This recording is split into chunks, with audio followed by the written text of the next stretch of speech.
like to start the show off. And I was just telling Tone, thank you, Hassan Content. Big Sills! And to all my snowy friends in the Northeast, my aunt sent me a picture, and she's got 10 inches of snow in Connecticut right now. So, I mean, hey, okay, so like when you guys share those pictures around the country to people who don't live in the snow, isn't that beautiful? Oh my God, it's so great. Yeah, they don't know that you spent 30 minutes putting your shit on and taking it off just to go get a loaf of bread. And you have to do that every time. Then you have to shovel the sidewalks. Then you have to shovel the driveway. Then you have to worry about being a maniac on the road and other maniacs on the road who can't handle the snow. And everyone's like, get me out of here. But everybody, like, you know, if you're down in like Florida, you know, you're like, oh, look at that snow. It's great. You're like, no, it's not like that. Okay? That's right, Sue. So look how beautiful it is, right? You get that from your family around the country. And then you're like this. It's a pain in the ass. It's a pain in the ass. What a ton of content that we have here for you this week. And as I said, Hassan Reddick's name is now Hassan Content. Oh my God, I love it. We got a ton of stuff for you here. Obviously, the agent did this. The agent for Hassan Reddick leaked this out to a sports writer and to other people in the media. Why? They want to get a buzz to see what the market looks like. And to me, they were probably having conversations, and Howie and them laid it out. We're doing this. We'd like to restructure the contract. And by the way, I heard Tone saying, you know, give him an extra cup. I'm not giving you shit. I'm going to make a statement on Hassan Reddick. Personally, if Hassan Reddick doesn't take a pay cut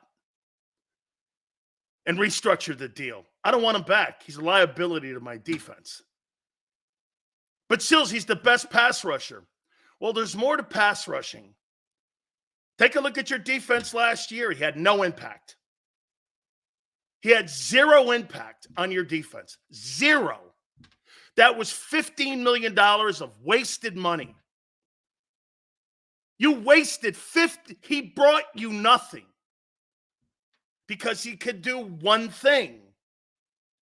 Hassan Reddick on a football team that is good against the pass and good against the run, he's worth $15 million. But when you struggle at both, he's useless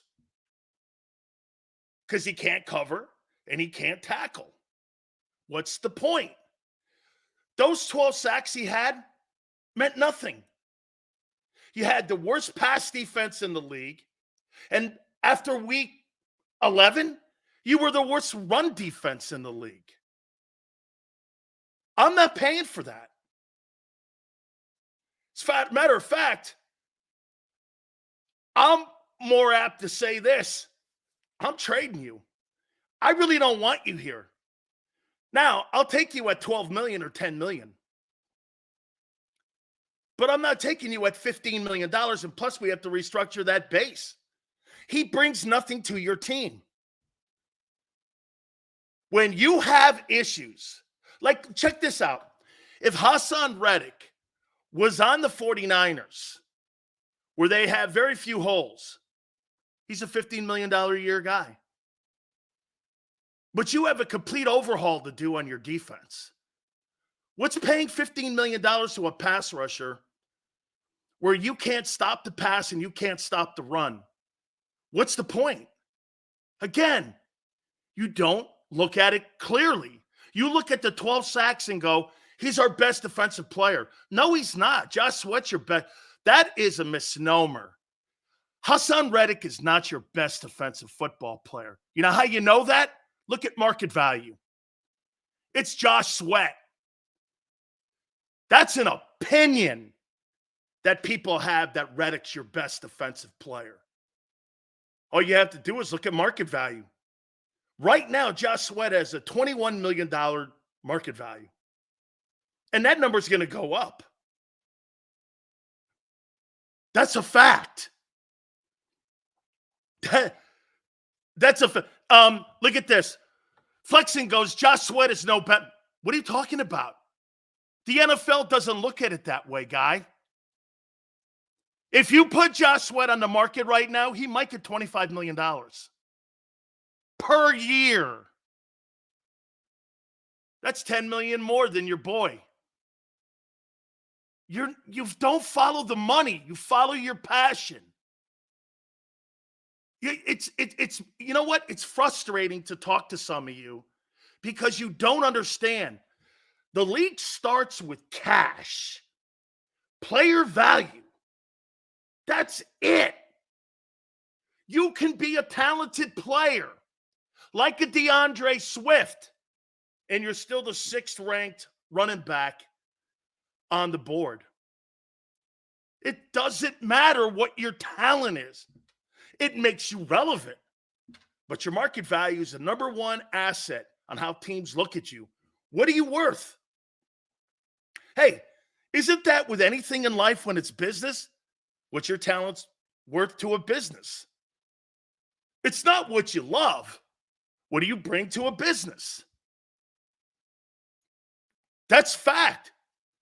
Wait. What do you mean you got to be kidding? All you have to do is look at market value. Okay, only a dummy would pay $21 million for Josh Sweat. No, that's not what it is. I can't believe that you're not listening to me. That's not my opinion. Don't you understand? That's not my opinion. Josh Sweat's market value today, according to the National Football League, is $21 million. He's your best defensive player, not a guy who's a one-trick pony. You can dispute the facts all you want. You can dispute the facts. You got a complete overhaul and a complete rebuild. How about this? What's more important to you right now? Re-signing Hassan Reddick or getting some damn linebackers that can actually play some football? Is Hassan Reddick more important than a safety or a potential corner?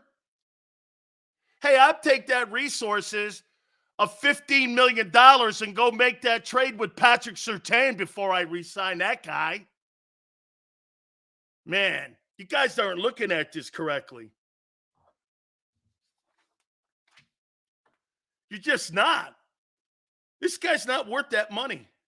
On that team, in that rebuild, he's not worth it. So let me get this right. You're going to bring him back. And 15, 17, you're going to pay more for a guy who's limited in ability. Very eagle-ish. And then you're going to go to work with Nakobe Dean and Zach Cunningham, draft some rookie safeties and a corner, and you're going to go to battle with that in next year's NFC, you won't make the playoffs. But our offense is good. Yeah, well, guess what? There's another part of a football team. It's called defense. Did you watch the Super Bowl? Man. There's a lot of people that see the game differently than me. I see the game the way the NFL does. You guys see the game the way Pom-Pom Wavers see it. Hassan Reddick's your best defensive player? Really? What? Why? Because you asked the guy over on the perimeter, Josh Sweat, to play 300 more downs than anybody else on the team? He still got through the season He's your best player. It's a guy you build around. How about this? Jordan Davis. Here's your best players on your team. Josh Sweat and Fletcher Cox are your two best defensive players, and then Milton Williams. And then Jalen Carter. Those are your three best defenders. And the rest of those guys, maybe Jordan Davis, I don't know. He's limited too. Look, you got two limited guys on your team. Jordan Davis can't play on third down, and really Hassan Reddick can't play on first and second down. And you're going to go to battle with that. Man, holy cow. That makes no sense. Prove what? All you got to do is put up that one great website that Tone uses, and you can see the market value. The market value is $21 million. I don't have to prove shit, dude.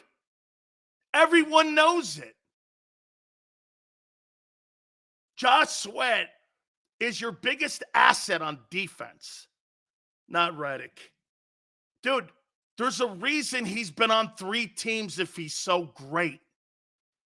He's limited. I've never seen a guy who has got so many sacks, who has been on 3 teams. Myles Garrett, TJ Watt, JJ Watt, Max Crosby. Those guys aren't on multiple teams. When you find an elite pass rusher and you find a guy like that can cover, tackle, and rush the passer, you don't get rid of those guys. When you have limited limitations on your defense, okay, like you do, dude, you can't do the 2 things that are the most important thing on defense. Stop the run and stop the pass, and you're killed on first down. And you're killed on third down. How are you going to win? You guys keep telling me that, you're like a playoff team next year. Here, how about this? Dude, I think you have a second round to conference championship offense if things fall right for you. I think you have the bottom 3 defensive football unit in the league. It's an unbalanced roster. What does that tell you? You have nothing on that schedule next year that's a given. It's not because of your offense. It's because of your shitty defense. There's not a given win on your schedule. You proved that down the stretch. Where would you come off that this is going to get better? What, because you hired Vic? Dude, I got to tell you, you don't have the Jimmies and Joes. You don't have them yet. Bringing back Reddick's a mistake. It's a mistake. Oh, no, again, $10 million bucks. So let me ask you this.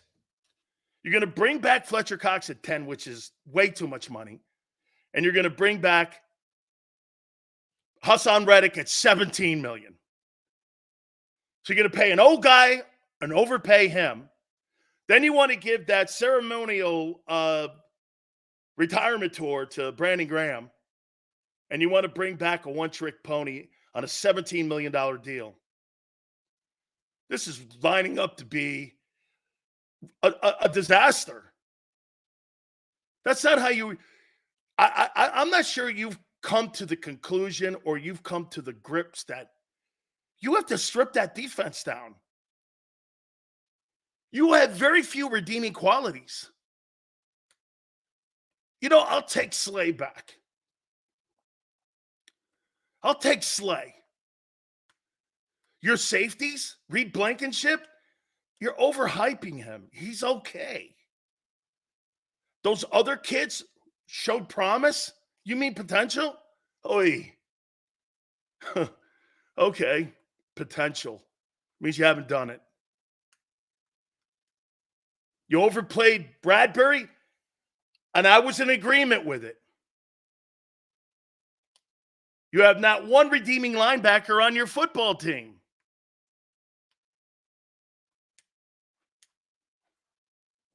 Okay? I mean, you're overpaying. You know, you might want to take this into consideration. You might want to have to take a step back a little bit, like Kansas City did. How about the way Kansas City handled their season? I think they handled it great. Kansas City, it was considered a down season with the 11 wins. They ended up winning a Super Bowl. Because why? Patrick Mahomes had to carry the offense because they were retooling the defense on the fly. They were rebuilding it. They rebuilt that defense from 3 years ago. And they got great coaching, which you don't have. Or how about this? You want to hear this? How many people are going like this? Well, we got some really good coordinators. Well, we'll see how it works. Still a question mark. There's no question mark in coaching in Kansas City. There's no question mark.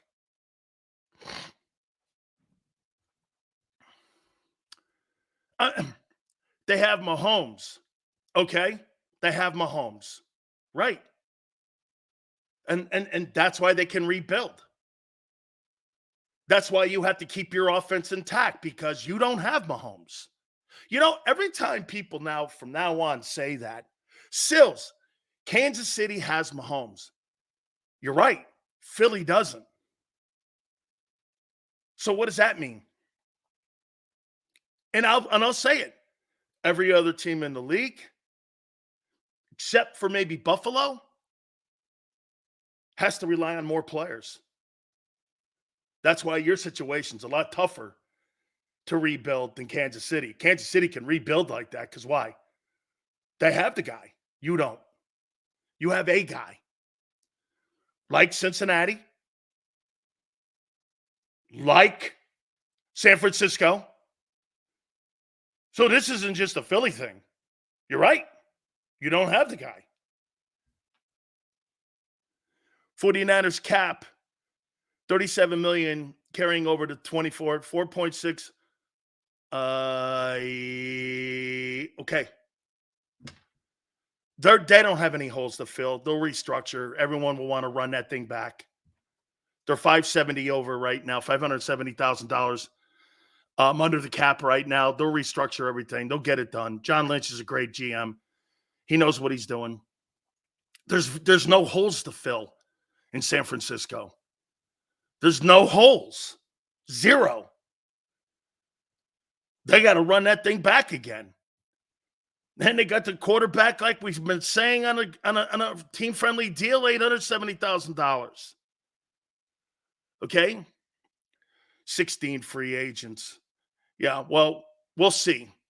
Guarantee you they don't lose any of those guys because they're all making top-end dollar.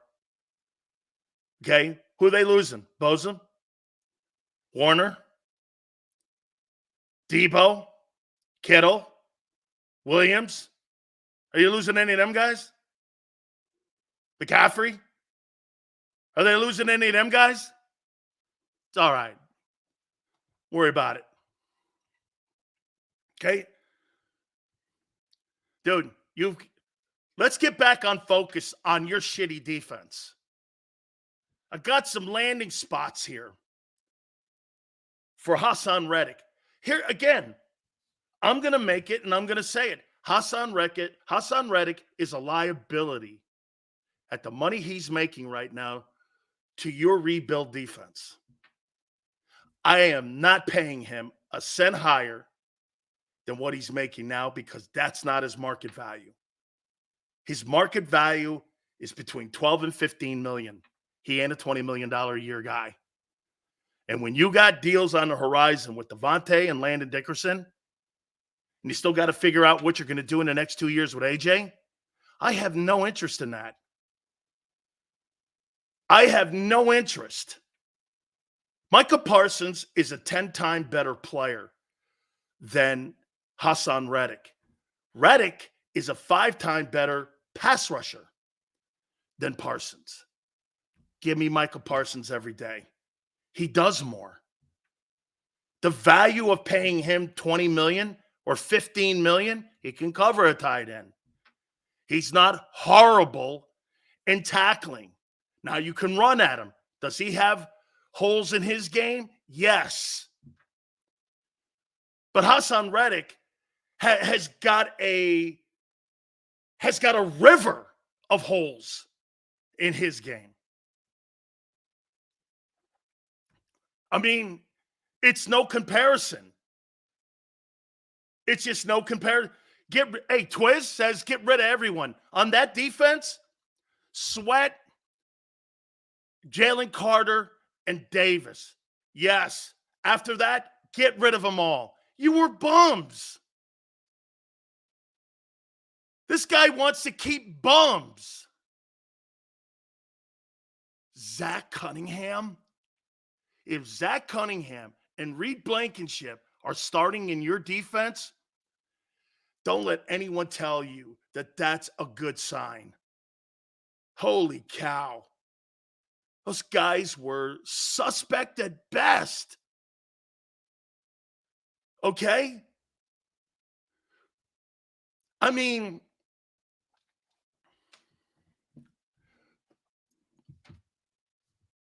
some landing spots for Hassan. Yeah, on that defense, Reddick's a bum. What 12 sacks get you? What did he have any impact on your football team this year? No.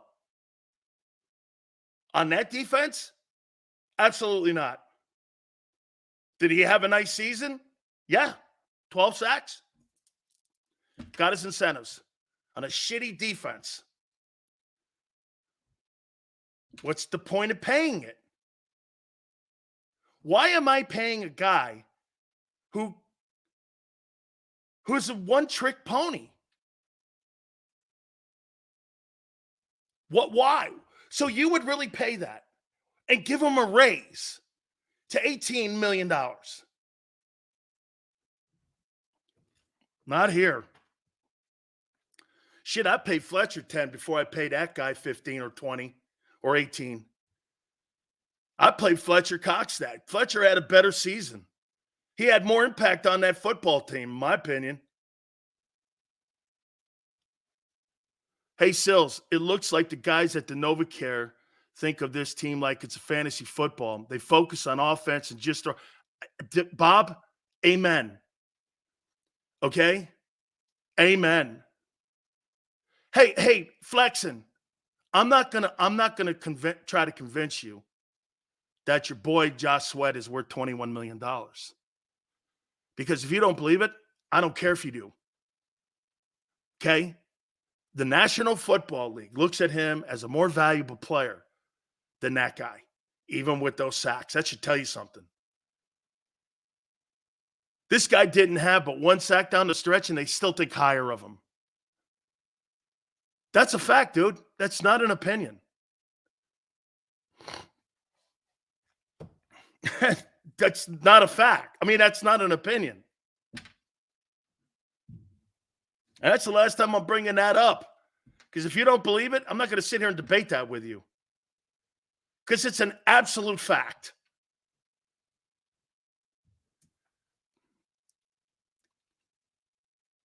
Then it goes, Sills. Reddick taking a pay cut. Parsons never shows up. Stop it. Update your X account. You'll see the Reddick statement. I saw the Reddick statement. Marshall, in my opinion, they did ask. You know how you don't ask? Jesus criminy. You guys have no idea what you're talking about. His agent was told what they were going to do. And so they put that out there. And it's easy to say this. We didn't ask for a trade. Well, guess what? The Eagles told them, we're not giving you a pay raise. You can seek a trade because they wanted $20 million. I guarantee you that conversation Have you guys ever been in a negotiation when it comes to contracts in the NFL? Well, I have. And you know what your agent does? Your agent picks the phone up, calls the team, and says, hey, listen, where are we now with Hassan Reddick? You know, he's entering into the final year of his contract. What are you guys feeling? Well, what are you guys thinking? You know, we think he has a market value of around $20 million. Well, I'll tell you what. If you guys would like to go out and seek opportunities somewhere else, have at it. And the agent then goes like this, okay, because then he can't show his hand. And then what does the agent do? He turns around and says, we never asked for a trade. When in theory, you started the conversation. Because the Eagles know they have to restructure that deal. And the agent knows that they have to restructure that deal. So that's why the agent started that. Then when they were told not what they wanted to hear, they leaked it out. That wasn't the Eagles leaking that out. You know when the Eagles leak something out. The Darius Slay thing from a year ago should tell you. People at the NovaCare Center, Slay was saying his goodbyes because Drew Rosenhaus was informed that they were going to move on. What did Slay do? Hey, it was great. Da-da-da-da. ESPN reported it. Then all of a sudden, the Gardner Johnson money talks broke down. They ran right back to him. Come on, man. You guys can't be this dumb. Can't be this dumb. Hassan Reddick's agent did this. But it's normal. And guess what? They're doing it ahead of free agency so that they can send out the smoke signals. By the way, Angelo Cataldi will join us at 3:30. I think we set the market for a defensive edge with double-digit sats when we traded for Robert Quinn. We traded a fourth. That's Hassan's value. I don't think that that's fair. I think he's a third. Okay? I think he's a third. Now, I would love to have Hassan Reddick back at a $12 million to a $10 million deal and a restructuring of lowering his base. But I'm not giving him a pay raise. The player doesn't want to hear that. That's why they leaked that out. Because there was no added money. Or even added a year. How about this? Does anybody actually think that the Eagles offered Reddick's agent a compromise in a contract? Wouldn't he have Eagles have come out because they're so PR conscious and said, hey, we want Hassan Reddick here for the next 3 years? They're not saying that. You haven't heard a peep out of them. They're not going to do the negotiation in public. The agent will. And by the way, because all of you, once again, fall in for it because you love your bird guys, you guys are so easily manipulated. Oh, yeah. Hey, the fans are going to rally around the player. Screw that. That's so weak and so typical. And you'll buy it because it's the way it is. You guys just absolutely, buy into that shit. Because you love... Dude, don't ever fall in love with the player. Fall in like with him. Howie doesn't fall in love with his players. He falls in like. Because there's a shot he has to move them. Now, does he value his guys more? Yes. That doesn't mean he loves them. That doesn't mean he loves them. General managers and front office people don't love their players. Because there's a time when they got to move them. Or tell them to take a pay cut. You can't get emotional in this. And all of you are. Or half of you. Or some of you are. You get emotional in a guy. Hassan Reddick is not a $15 million a year guy. On that defense. Like I said, in Pittsburgh, maybe. On a more talented defense, possibly. Depending, but those teams are usually pretty tapped out with their cap. Let me go here with some of the teams that potentially could make a move for him. Okay? Here's some landing spots for him. The Lions. Brad Holmes pushing all of his chips in. Besides Aiden Hutchinson, they need another pass rusher. Plus, what's the most important thing? Tone, tell them what's the most important thing here when we're talking about landing sites? Money. They have $60 million in cap space that they can make that happen. Remember, don't talk about teams that you think he'd fit in on. Talk about the teams that have the money. You got to start first and foremost, always with money, not with the talent of the player. Does he fit in the scheme? Do we have the money to pay him? Washington, James, is another horrible place for Hassan Reddick. They have a ton of retooling to do on that defense. Why would it make sense to go to Washington? Washington needs to spend money, and their focus needs to be on a quarterback. Is Howell the guy or not? You've got to fix the quarterback spot first before you can start talking about bringing in an edge rusher. I got the Colts. They run a 43. And you got the Lions are $45 million in cap space. The Colts are at $60 million in cap space. Steichen knows the player. Steichen could probably motivate the player. Here's a football team in the AFC that has to remember something. What's the most important thing in the AFC? Getting to Lamar Jackson, getting to Josh Allen, getting to Patrick Mahomes, getting to Herbert, getting to Trevor Lawrence, getting to those quarterbacks, pass rushing, getting home. Here's a spot.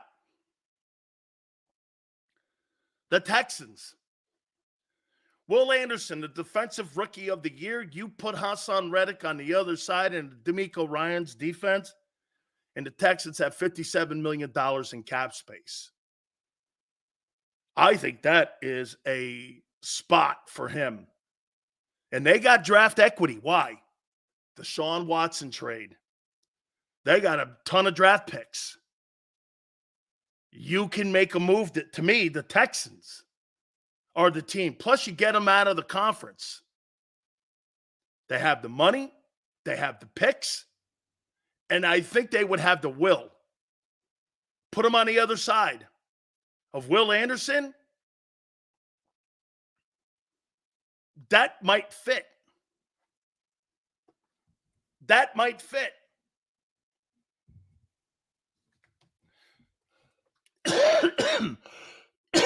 So wait a minute, Hollywood. What's the clown show? This guy, some of you people are the dumbest people on the planet. You're going to rebuild the defense around a guy who can't play the run or the pass. You'll make it sound like he's an elite player. He's not. He's an elite pass rusher on a good defense. On a shitty defense, he's a dude.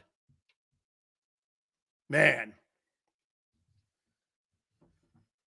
I mean, you guys are dumb.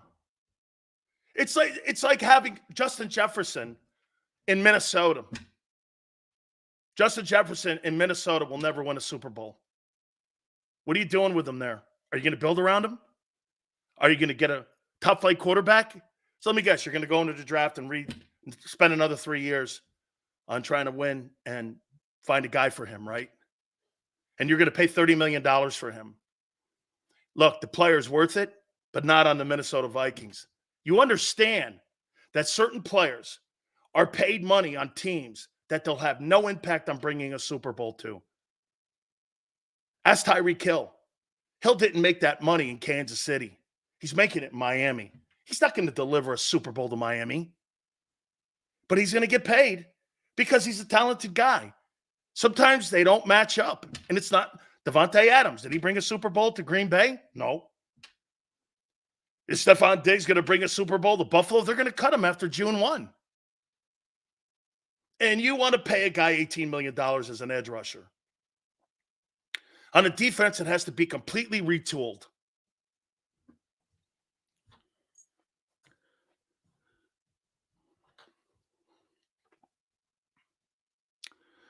Sills was talking about the Eagles firing the whole coaching staff. They did. They did fire the entire coaching staff. Hollywood. Here's a statement by a guy who validated what I said. Sills wanted to fire the entire coaching staff. They did. They did. They did. They fired the entire coaching staff. You got brand new assistants outside of Stoutland. Every guy's gone. Thank you. Sills wanted to fire the whole. Right, they did. And thank you, Hollywood, for validating my take. Sills wanted to fire the entire coaching staff. Well, they turned out they did. Talk about numbnuts. You can't get any dumber than what that post was. And look, again, I make a comment, and some of you, again, when I was talking about Reddick, now, because you wanted me to prove that Josh Sweat's worth $21 million. Unbelievable, kid. They did fire the entire staff. So I think Reddick to the Texans is a good move. How about the Rams? Typical Rams move with Les Snead and Kevin Demoff. Could this be something? They like to spend money. Patriots. Jared Mayo said they're going to spend some cash this offseason. Would that be something that they'd be interested in? I doubt it. Because once again, he's one trick pony and he's limited. I got the Steelers. Now, this is not something Pittsburgh likes to do. See, unlike you, the Steelers like to develop their own talent and draft well. Unlike the Eagles, they like to develop people that they draft and hire quality coaches to develop those guys. And they have a head coach that knows how to do it, unlike you as well. You see, what they have is teachers in Pittsburgh. That's why Pittsburgh, I can't think the last time Pittsburgh drafted a wide receiver in the first round. I can't remember the last time they did that. But they always find these guys, including Antonio Brown, Hines Ward, Pickens, all these guys. These guys aren't first-round draft choices.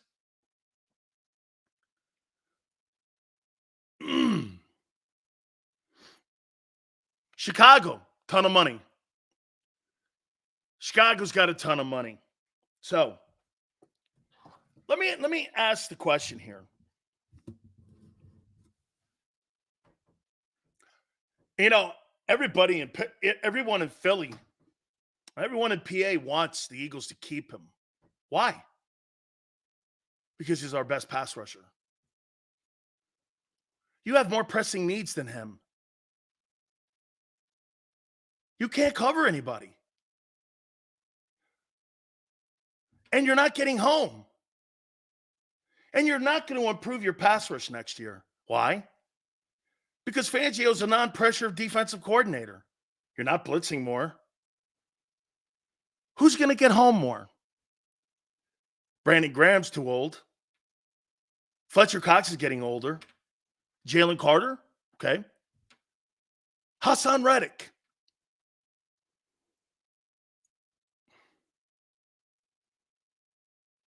By the way, they ate you up on first and third down. Where was he? Where was he in the last 10 games of the season? You want to pay him $20 million? You want to make him the highest paid defensive player on your football team, and he can only do one of the three skill sets needed to be a complete defensive football player.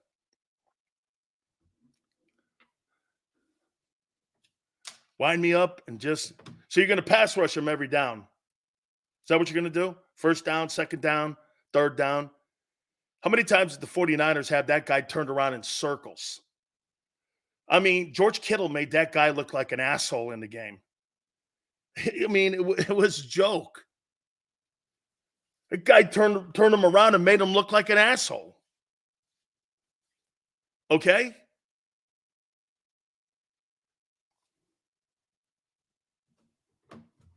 You want that guy back at $20 million.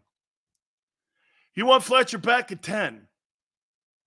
So you're going to pay $30 million for those two guys. And your entire secondary sucks.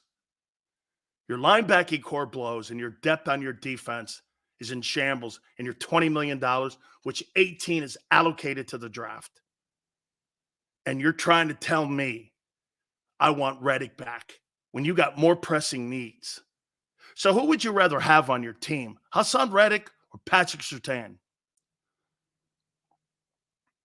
Your focus should be on the guy in Denver, not that thing. Now, Reddick, this is what we're going to do. We'd like to pay you $10 million. Lower your, and here's what we'll do. Sign a 1-year contract. Like to restructure the whole thing. We'll give you a bag of money. And take that resources and take it up to Denver and get Surtain in the building. Surtain in the building gets Hassan Reddick a $20 million contract. That's what if I was his agent, I'd be telling him.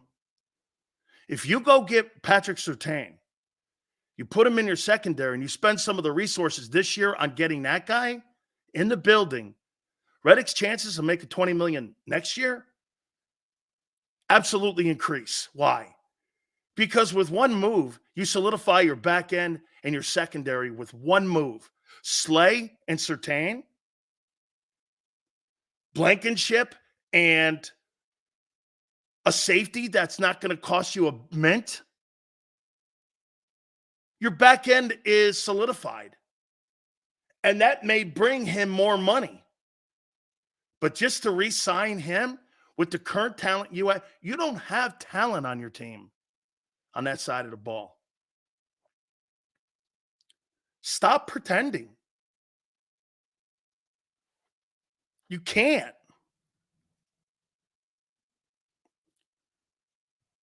Sills, you like Chase Young on the Eagles as a fit. I like Chase Young on the defense more than I like Hassan Reddick. Play to run. And I think he'll be better this year. You know, after you have a knee injury like that, the year after the knee injury is not traditionally a great one. It's a solid one. The year after that is the year you're pretty much back to normal. He does more. And he's younger. And he's played in the division. He knows the division. I'd rather have Chase Young than Reddick because he does more.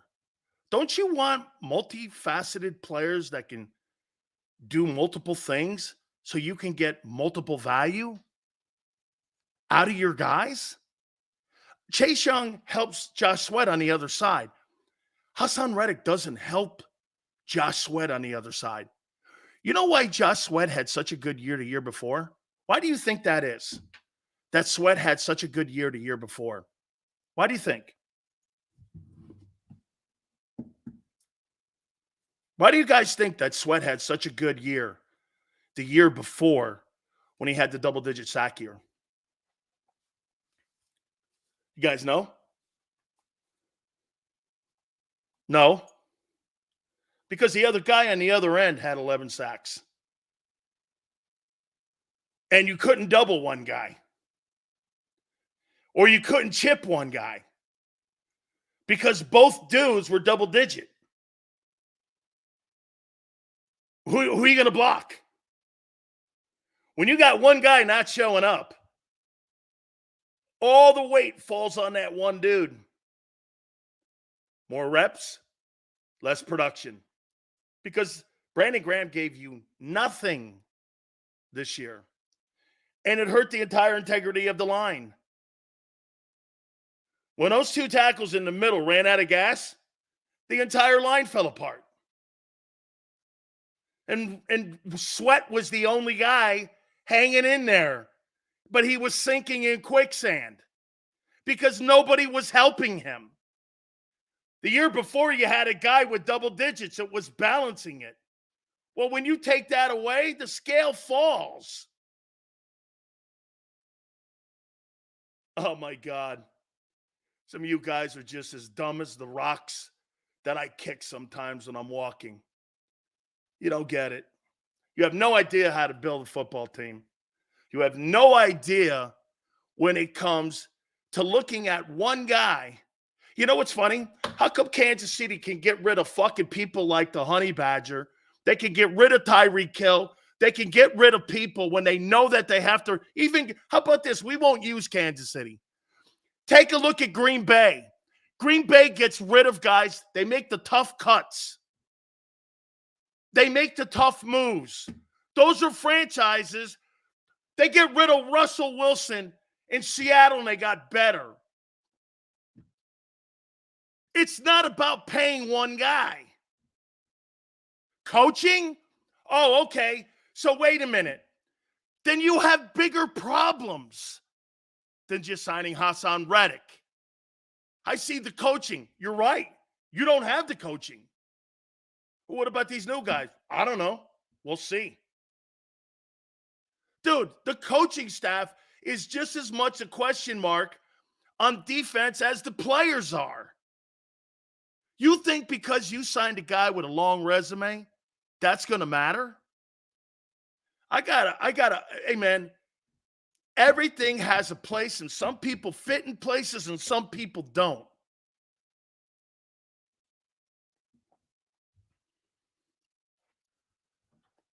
Okay. PL goes, Andy Reid, Mahomes, Spags. That's wise, Sills. Okay? Coaching. Dude, this is why that $50 million paycheck you gave Hurts. Okay. I mean, I'm telling you. You spend all your money on offense, you spend nothing on defense, and you want to spend it in the wrong places. Howie's free agency. I completely disagree with anybody who thinks that guy should be brought back at that money or more. He brings you nothing when you suck. And you were horrible. And you're going to be horrible this year. Why? Because you're going to be younger. Why? Because you don't have the money. And when I think that people are saying that Nakobe Dean and Zach Cunningham are going to be your starters, good luck. You're going to start Reed Blankenship, and you're going to start Bradbury and Slay, and you're going to start Dean and Cunningham, and then you're going to draft rookies. You're going to get the same freaking result. You didn't upgrade. Oh, we're going to draft a corner. Good luck, since you suck out loud at that. We're going to draft a linebacker. Good luck at that, since you suck at that too. We're going to draft an edge rusher. Good luck, since you suck at that too. You are making it sound like this guy is some sort of defensive guru in drafting. Do I think they do? Look, they got lucky on Devontae because he has blown at wide receiver as a draft evaluator. Completely, they got lucky on Hurts. You think he's some quarterback guru, Howie Roseman? They completely, absolutely, the whole organization and Wentz blew that quarterback scenario up. You couldn't even get the coach right. Okay?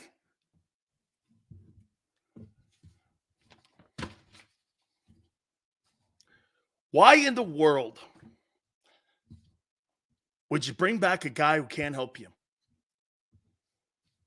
He's not good enough on that defense. Again, I'll tell you where Hassan Reddick would be awesome. San Francisco. Put him on the other side of Bosa.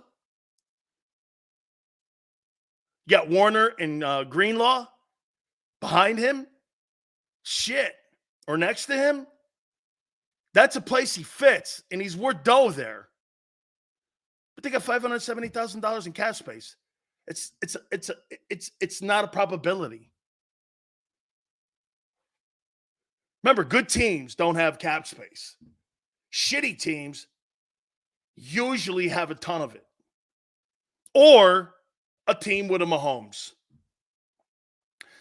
It's crazy, but you have Mahomes and $25 million in cap space. You're probably going to have more because you're going to move off of. By the way, you think that the Chiefs are going to move off of Chris Jones? How many people believe that? Hey, here's a great one. How many people think Chris Jones? How many people think Chris Jones is the best interior D tackle in the league now?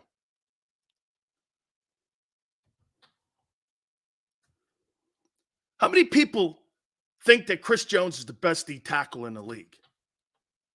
Would you say he's the best D tackle in the league? MG2. Me too. Flexing. Chris Jones the man. Right? I would agree with that, Sills. Thanks, Flexing. I do. He's a game wrecker. Kansas City's moving off him.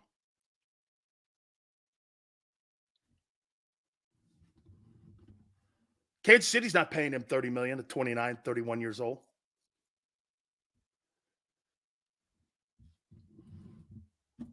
They're not. They gave him a one-year deal. Kansas City's going to move off the best interior defensive tackle because they're not going to pay $30 million. Why?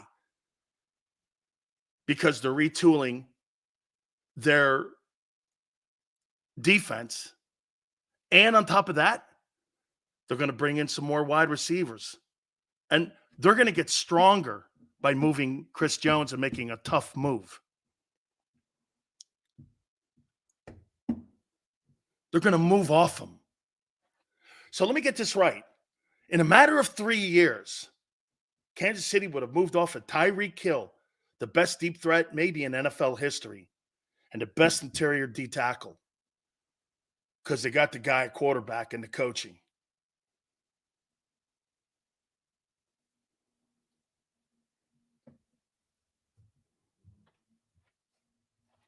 Do you have the guy or not? Do you have the guy or not? Ask yourself.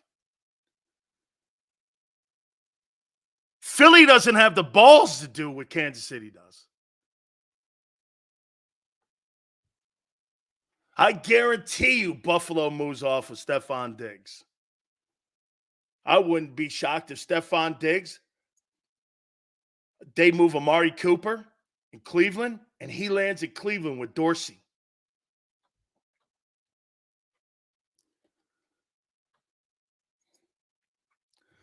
They believe they have the guy in Buffalo. Do you? Dude, if you believe you moving on, Reddick.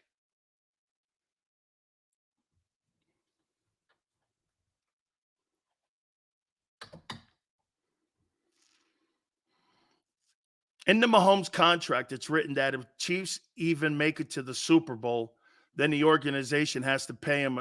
I heard that, but he also made a $1.7 million bonus because he won it. He also made a $1.5 million bonus because he got there. So there's all kinds of incentives that are in his contract. Lee Steinberg, who put the contract together, told me how the contract was constructed with all kinds of little incentives like that. So, Seals, you think the 34 with great linebackers shows these running quarterbacks, slows the running backs down? Hollywood, I would say this to you. How many teams have 4 great linebackers? I think the league today is limited at linebackers. Here, I'm gonna make a comparison to the NBA and the NFL here.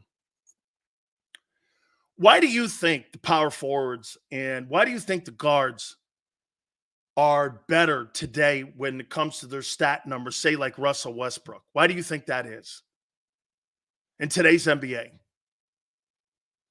Why do you think that is? When you see a guy like Russell Westbrook and you see like a lot of the guards with like 28, 9 assists, 8 boards or something like that. Why do you think that is? There's no dude on the pivot anymore. There's no Ewing. There's no Olajuwon. There's no Shaquille O'Neal.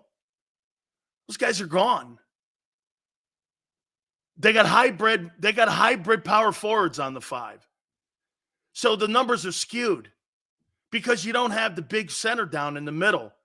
So that's why you're seeing the guys in the backcourt have higher numbers when it comes across the board. Well, the reason that the tight end in the NFL is becoming such a major force in the NFL, the linebacker play in the NFL is limited. There's very few teams in the NFL right now that have one good linebacker. Okay? More really good tight ends in the game today than there are linebackers. I mean, you don't have how many teams have a Fred Warner? You don't have those guys. Pittsburgh always has 4 linebackers. Maybe the best of the group of all the teams in the league, probably. Okay, the game, I guess my point is, in the NBA, I'm not saying the game's not better today. I'm saying the game has evolved.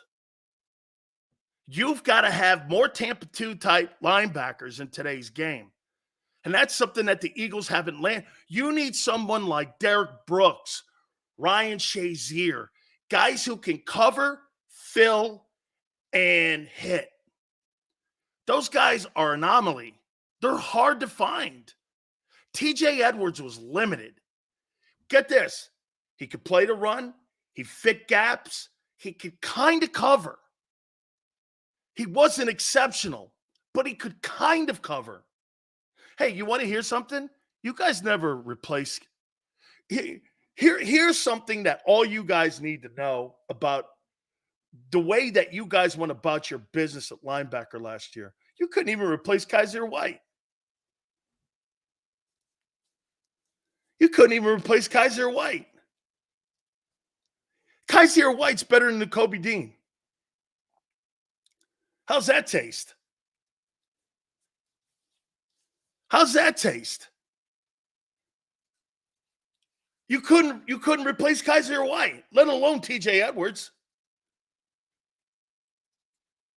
I mean, so again, finding those backers, it's not as easy as you think. Okay? Luke thinks that Nakobe Dean is better than Kaiser White.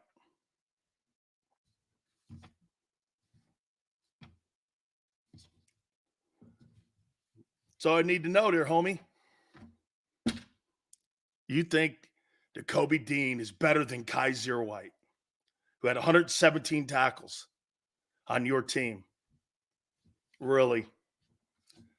And you didn't have a linebacker worth a shit this year. Really? Okay.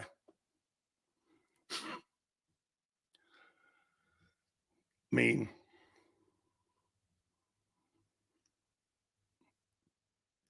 it's not hard to look at. Draft Trotter Jr. Why? Because his last name is Trotter? I could give a shit about that. Stop. Right. Hey, I understand what you're talking about, and I get it. Why are people thinking Dean is like a first rounder? He's not. He's a nothing rounder right now. Gives Big Sales Dean a shot. No. He's been here 2 years. He's done dick. Okay, no. Junior's not a stiff. Trotter's not. He didn't have a very good junior year. I thought he played better in the second half of the season. Debo's been on the show. He loves him, and he told me he's a player. Okay?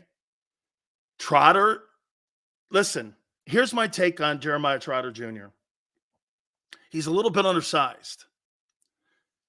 Now, do you want to go down that road again? I have no problem with it. But my take on Trotter Jr. is this. I don't give a shit about the name on the back of the jersey. If I see him at the combines, I have a great conversation with him. I watch him in workouts. I watch his tape. And personally, I have. And I've talked to Debo. And I talked to Dan Morgan about him, who's now the general manager of the Carolina Panthers. Dan Morgan asked me what I thought of him. And I said this, I go, if he's got two good tackles in front of him, like he had at Clemson, I think he scrapes the lane well. He goes sideline to sideline. I think he could fit on the seam. I don't know if he's a cover linebacker on tight ends, but I think he can get the back down. A guy like Travis Kelce might be problems, and Kittle and them dudes could be problems for him, even Goddard. But again, that takes time when you're covering tight ends. Block and release is one of the hardest. Gronk made a career out of that, block and releasing, and especially if you have the quarterback that knows how to block and release. That's telling the tight end, block, release. It's an audible at the line of scrimmage. It's something that linebackers have to hear and be able to do. And I said, I go, and if it works out that Trotter is in a position for me to take, would I take him at 22? Absolutely not. Would I take him in the second round? I might want to trade down in the second round, not out, and take him at the lower part of the second round. I might consider that. And then the name matters. The name on the back of the jersey is the last thing that matters when you're drafting, not the first thing that matters. So you got to take that out of the conversation. Okay, he's a third or fourth. That's why I'm saying, Devin, more down at the bottom of the second. I might, because I have a need at that position. Okay, I have a need. Hollywood goes, unless your last name is Manning. Well, they did deliver 4 Super Bowls. I mean, as much as I don't really think that highly of Eli, both of them did deliver 4 Super Bowls. So, I mean, hey, Chris, I think he got 2 seconds also. By the way, don't forget Angelo Cataldi will be with us at 3:30. Tone will be with us at 4:30. We'll take your comments. Debo Samuel did not show up in the Super Bowl. He didn't. This year, cornerback Porter Jr. Porter Jr. really had a great year. And he got great coaching. By the way, they moved off that kid that we ended up signing and put him in the backfield. And they put Porter in the draft and they took him. Sills, who you got going first in the draft? It's not, I don't know. You know, I don't believe in Caleb Williams. If that were me, and I get this, if I had a quarterback or I didn't have a quarterback. Like, how about this? If I'm Washington and I have Sam Howell, I'd rather go forward with Sam Howell than draft Caleb Williams. I'm not buying him. I'm just not. I think he holds on to the ball too long. He's never beaten big teams. He's never won big games. I mean, he puts up numbers, but he's a little flaky in the pocket. His pocket presence isn't the best. I'm not high on him. I don't know why everyone is. The kid Drake May, dude, when I look at this year's Tone, right? I don't know about you, but are you like looking at this year's draft and going, wow? I mean, I look at it like last year's draft, CJ Stroud shocked the shit out of me. Now, could there be you know who else did? Anthony Richardson. Anthony Richardson, he shocked the hell out of me. I think the two best players that came out of that draft at the quarterback position last year were Richardson and CJ. I'm not overly impressed with these quarterbacks. I mean, Penix, I think he holds on to the ball and he's got kind of a weird throwing motion. I mean, he got beat up and I thought he started ducking in the pocket when Michigan was beating him up in the fourth. Well, you can't be ducking, man. You got to hang your ass back there in that pocket and take a beating. I don't know. I mean, Will Levis? Really? I don't see it either. Okay? Look, I'm just saying, I like Michael Penix. I thought in the semifinal game, was it against Texas? I thought he was brilliant. Against Michigan, I didn't think so much. I thought he kept his team in there. They just got beat up towards the end of the game. Okay? So, Kitchens. Denny, here's my take on Kitchens going to the Eagles. I've talked to Kitchens, and I've talked to Mario Cristobal. And I go, what do you make of him? Now, he had kind of an injury-plagued senior year. He still made All-American 2 years in a row. I asked him if he reminded him of Benny Blades at all. And he said, not really. But he's a good player. Now, I think personally he's a second-round pick. Would Howie take a safety in the second?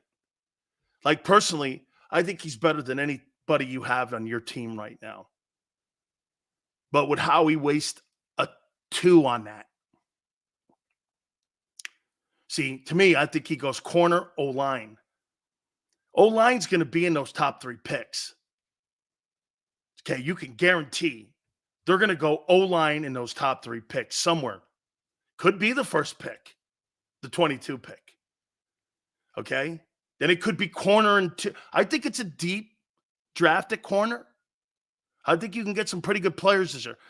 The corner position has got some players in there where you could get a guy in the second who can play.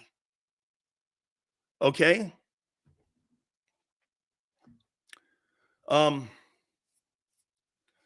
Deion's son I think Deion's son that plays in the secondary, I think he gets beat a lot. I'll tell you what, man, that kid that goes both ways, that receiver, defensive back, he's going to be the first pick in the draft next year. He's going to be the first pick in the draft. He's that's a special kid. That's at Colorado. That was at Jackson State with him first. That kid's he's the best player in the draft next year, unless something catastrophic happens. Okay, that kid Travis Hunter is a special football player. He is the first. There's nobody in next year's draft that I would take over that kid. Best player in the draft. I'll tell you what, if he was to come out this year, he'd be the number 1 pick this year. He would. He'd be the number 1 pick. That's when you know, like Will Anderson, stuff. I mean, He's a great-looking football player. All right, Angelo Cataldi is going to join us. I have a question, and then I'm going to ask the same question. This is concerning the future coach for the Philadelphia Eagles. I want to put something out there. Hit the like button. Keep it here on the National Football Show.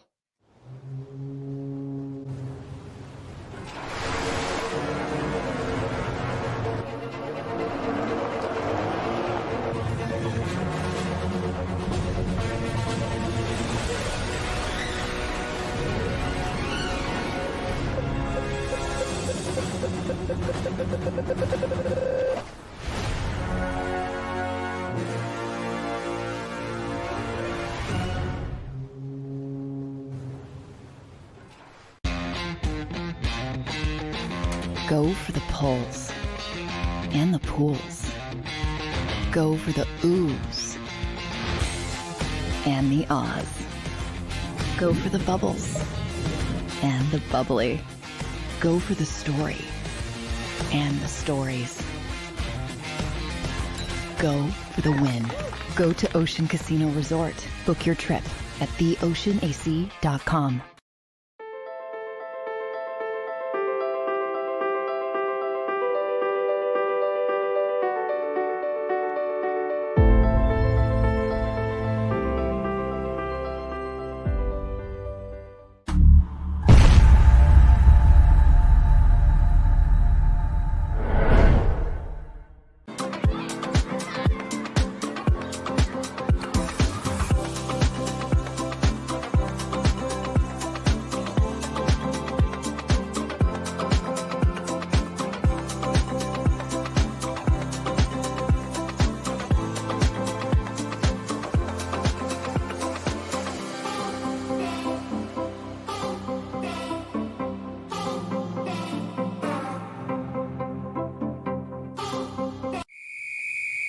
Underdog Fantasy has a way for you to play alongside your favorite football team all season long with their Fantasy Pick'em game.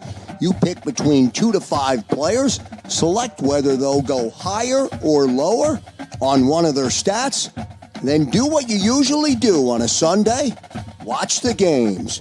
You can win up to 20 times your money in a single game by going 5 for 5. It's a fantasy game, and the Sports Betting Show wants you to get involved. Go to UnderdogFantasy.com. When you sign up, use the promo code WIN, and Underdog will double your first deposit up to $100. That's UnderdogFantasy.com. Use the promo code WIN.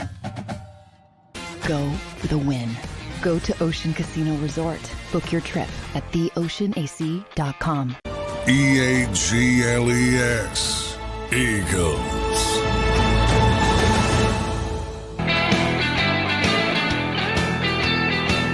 No, I wasn't going to do this, but I'm going to. How about this right here? I showed Tone this earlier. Rachel Robinson sent me this. 97. My wife brought it down to me. She's like, how come you don't hang this? Jackie used to play golf with my father at Hubbard Heights in Stanford. It was pretty cool. And you heard me and Gary Cobb. Dude, when we were kids, Jackie Robinson used to show up to all of our youth Babe Ruth events. And in Stanford, he lived in Stanford. Kids went to school with me. And we'd see him at the Italian Center up in Pound Ridge all the time. It was pretty cool, man. By the way, Angelo Cataldi at the bottom of the hour here. I'm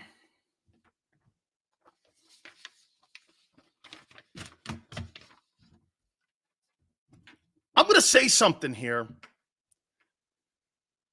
about your power structure and how you do business in Philly when it comes to your Eagles. Do you think anybody that is the head football coach now and moving forward will ever have a career and be given the opportunity that Andy Reid was given in Kansas City to win multiple championships.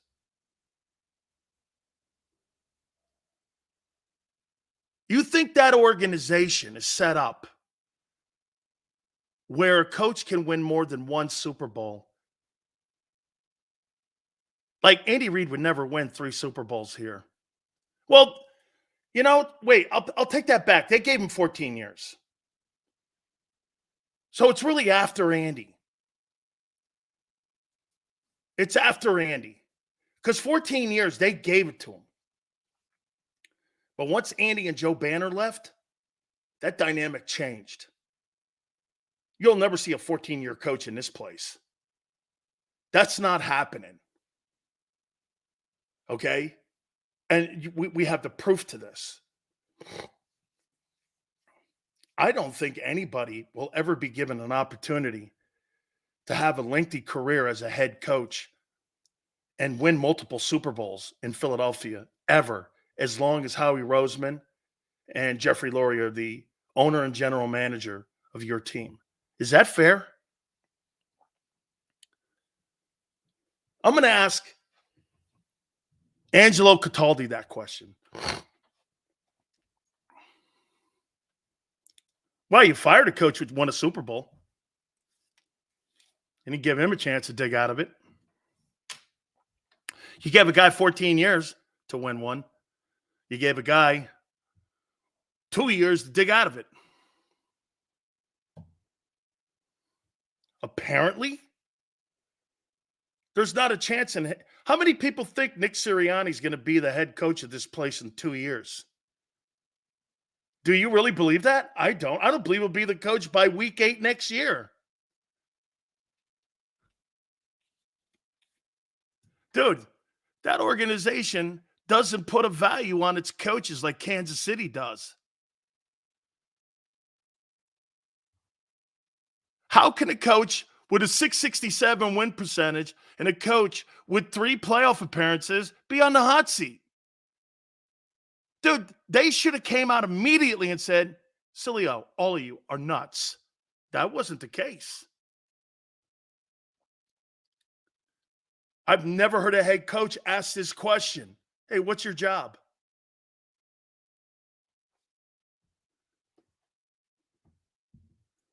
What's your job, dude? You think people in that organization are going to empower a coach to become more powerful than them?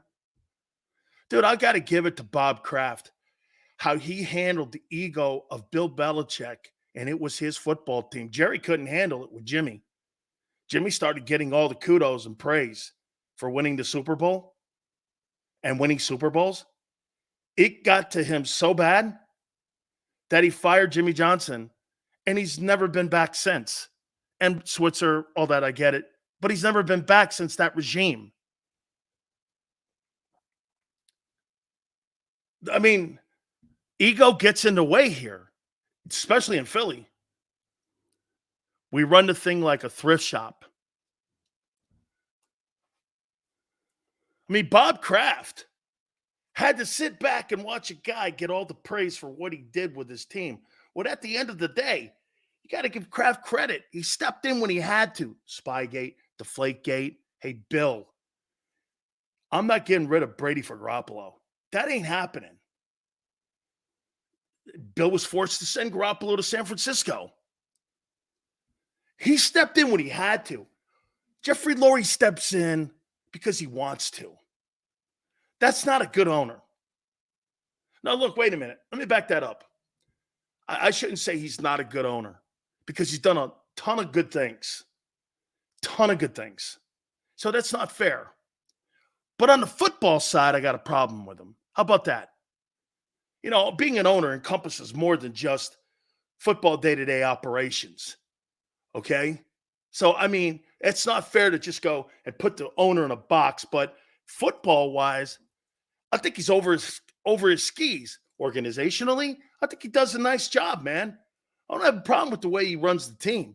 I got a problem the way he runs the football side of the team. Okay? Devin goes, he hasn't done enough, Sills. Yeah, because you know why? They micromanage the team. instead of letting the coaches do their jobs. Hoss, we've all worked for people that micromanage. And, Marv Levy used to have a great saying all the time, and I loved his saying. Marv Levy was so right. By the way, Angelo Cataldi will join us at the bottom here. He had a great saying. If you're going to come in for 12 hours to guard your desk, I'd rather have you here for 4 and go home. Get your job, do your work, and go home. Don't sit around and guard your desk all day, because I don't need that. That's counterproductive. I need you maximizing your ability, not sitting around just guarding a desk. I always thought that was phenomenal advice for anybody, and I applied that too. Dude, if you're going to sit around and guard your desk all day long and hide under your desk and do nothing productive, what's the point of you showing up for work? But if you're going to give me the best 5 hours and you're going to complete all the tasks we ask you to do and then above, go home. Spend time with your family.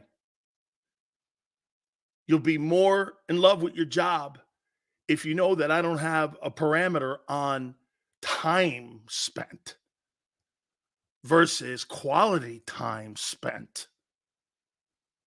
Marv told me that, and I was like, that's a great advice for all coaches and all business executives. Don't sit around here and just do nothing. What's the point? Guarding your desk all day. Great. See, I'll tell you what. Here's a great example. You know my guy Tone? You see Tone on a lot of shows, and you see him. He's also producing a lot of shows. See, Tone can't hide under his desk because we're a boutique network. People at Odyssey, people at Beasley, people at iHeart, you can hide under your desk for 5 years. And no one will find you. And eventually, you'll find you because you're doing shitty work. But you can't hide under your desk when you're at a company like ours, because everybody has to maximize their job here. Okay? We're a boutique network, which means everybody works for a living. Okay? Sills, Lori can be an excellent owner. Unfortunately, he has poor executives calling the shots. Look, no. Bob, I don't think Howie is a poor executive. I think Howie is a power-hungry guy who overreaches his abilities. Do you understand what I'm saying? They've got to limit him. I think they got to take some of his response. Listen, don't you guys think don't you think he'd be a better general manager if he did what he did best? Finding players and pro personnel, restructuring contracts, using the cap, helping the team find money to go and replace certain positions. Like here, Ozzie Newsome and Brett Veach, DeCastro in Baltimore, those guys run circles around him. Because you know why? They know their limits. Look at Nick Caserio. Hey, look at Nick Caserio. You guys think Howie Roseman's a better general manager than the guy in Houston? Before you say yes. He's got 3 Super Bowl rings to his name. Being head of personnel with Belichick in New England. So before you start barking that, you might want to take a little look at his history. Okay? You think that guy down, look what he's doing in Houston.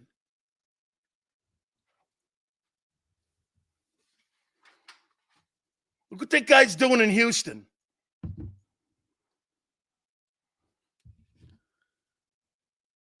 Guy's killing it.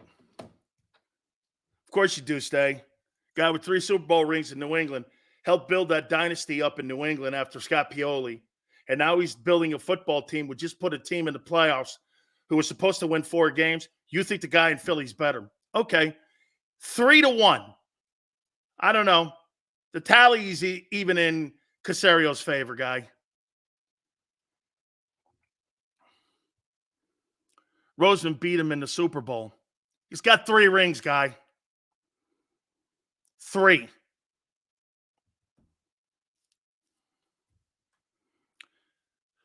Oh, God. Laurie doesn't have as much time. He needs to win soon. I think he's got a lot of time. I don't think there's anything I've heard when it comes to his. I just think he's got to redefine. I'll tell you this. I wouldn't be surprised after this year if this thing goes south this year, which I expect it to. Okay? I think there's going to be a redefining of a lot of things in that organization. Okay? Roseman's better? Sure. He's a shitty drafter, guy. This guy just drafted the offense and defensive player of the year rookie-wise. And Will Anderson and C.J. Stroud, and he moved up to get both of them. You're right. Insane. I'll tell you what. I've never seen anything. I mean, there's more content now with the Eagles than there is during the season. I can't believe, man. I mean, so let me get this right. Sirianni all year long goes like this. This is my issue. And everyone else gets blown out but him. Hey, only one guy, man, because I'll tell you what, we got a lot to hit on here. I got the Bible of Philly sports talk. You know why we're one of the most watched shows in Philly? Because I read the Bible. That's why. And it's with Angelo Cataldi on Sports Talk. That's why, Angelo. How you doing, my friend? Well, if it is the Bible, given my age, it's the Old Testament. All right. Man. Hey, let me ask you something about Andy Reid. And watching that, and I'm going to throw this at you here. When I saw Andy Reid picking up that Lombardi trophy, you know, the first thing that popped into my mind, look, 14 years, I get it. You could go back and forth, Angelo. But the first thing I thought about was 5, Donovan McNabb, on what could have been if he just embraced maybe the smartest play calling head coach we've seen since Bill Walsh. I mean, it just seemed like lost opportunity. Yeah. I'm not going that far with the testimonials for the fat man. All right, Dan. I'm sorry, I'm not. I'm going to give you a real simple exercise in logic. All right. Andy Reid, in the first 19 seasons, he was an NFL coach.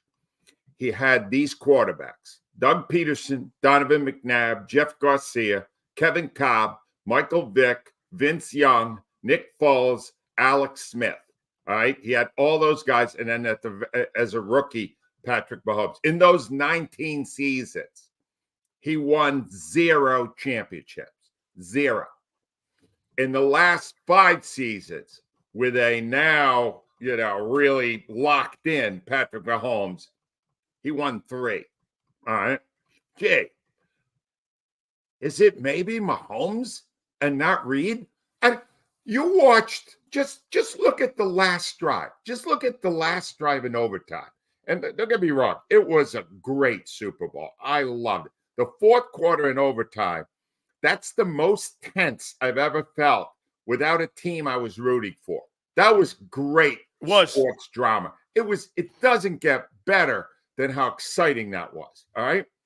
But watch the plays as they unfold and watch the genius in the moment of Patrick Mahomes improvising the 4th down play. There were 3 variables there. He knew exactly what to do when they lined up. That is the magic of Patrick Mahomes, way more than it is Andy Reid. The fact that they made the play call that won it, ironically, was very similar to the 2 plays that burned the Eagles the previous year. Great play call. I'll give Reid total credit for that, right?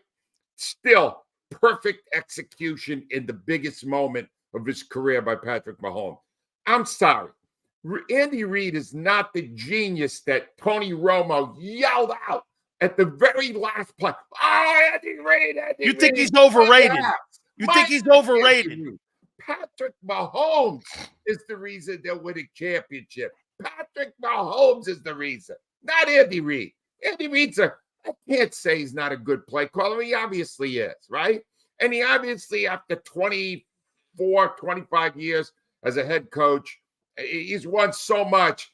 I just sound like a bitter old man when I tell you I still can't stand the guy. But Patrick Mahomes is the reason they're having parades, not Andy Reid. Give me a break, will you?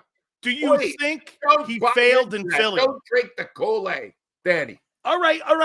Do you think he failed in Philly then, Andy Reid? Oh, Andy Reid failed in Philly because he couldn't get, well, he didn't have the right quarterback. He had a guy who in the moment knew what to do. All that clock management junk that happened when Andy Reid was in Philadelphia, it was epic. All right. He just kept blowing time out, all the stuff he did. That was because McNabb didn't know how to lead the team in the moment on the field. A coach can only do so much. McNabb held him back from having a chance to win a championship, but he wasn't going to win one until he got a guy like Mahomes, who, honestly, Mahomes has a chance to be better than Brady. You know why? Because he's got more talent than Brady. Yeah. He's got more talent. And he is so aware in the moment and so locked in on winning. That's the reason you win. I'll go further. Brady won 6 with Belichick and 1 without him, right? Yeah. Brady's the reason Belichick won 6. Correct. Right? Belichick did nothing before and did nothing after. Let me tell you something. Reid is lucky because Reid will be the coach of Mahomes for the rest of Reid's coaching career. So he's probably going to win another 1 or maybe 2. He's definitely a Hall of Famer now, and all that's true. But I watched the man for 14 years win nothing here, and I watched that man never answer a question honestly. And my memory is still pretty good. He's never going to be a big hero to me. Never. Wow, you're not impressed with him. Never as a head coach. No, look. Obviously, he's not He's a hell of a lot better than the garbage we saw from Nick Sirianni this year. All right. In his worst year, Andy Reid was not as bad as Nick Sirianni was in 2023.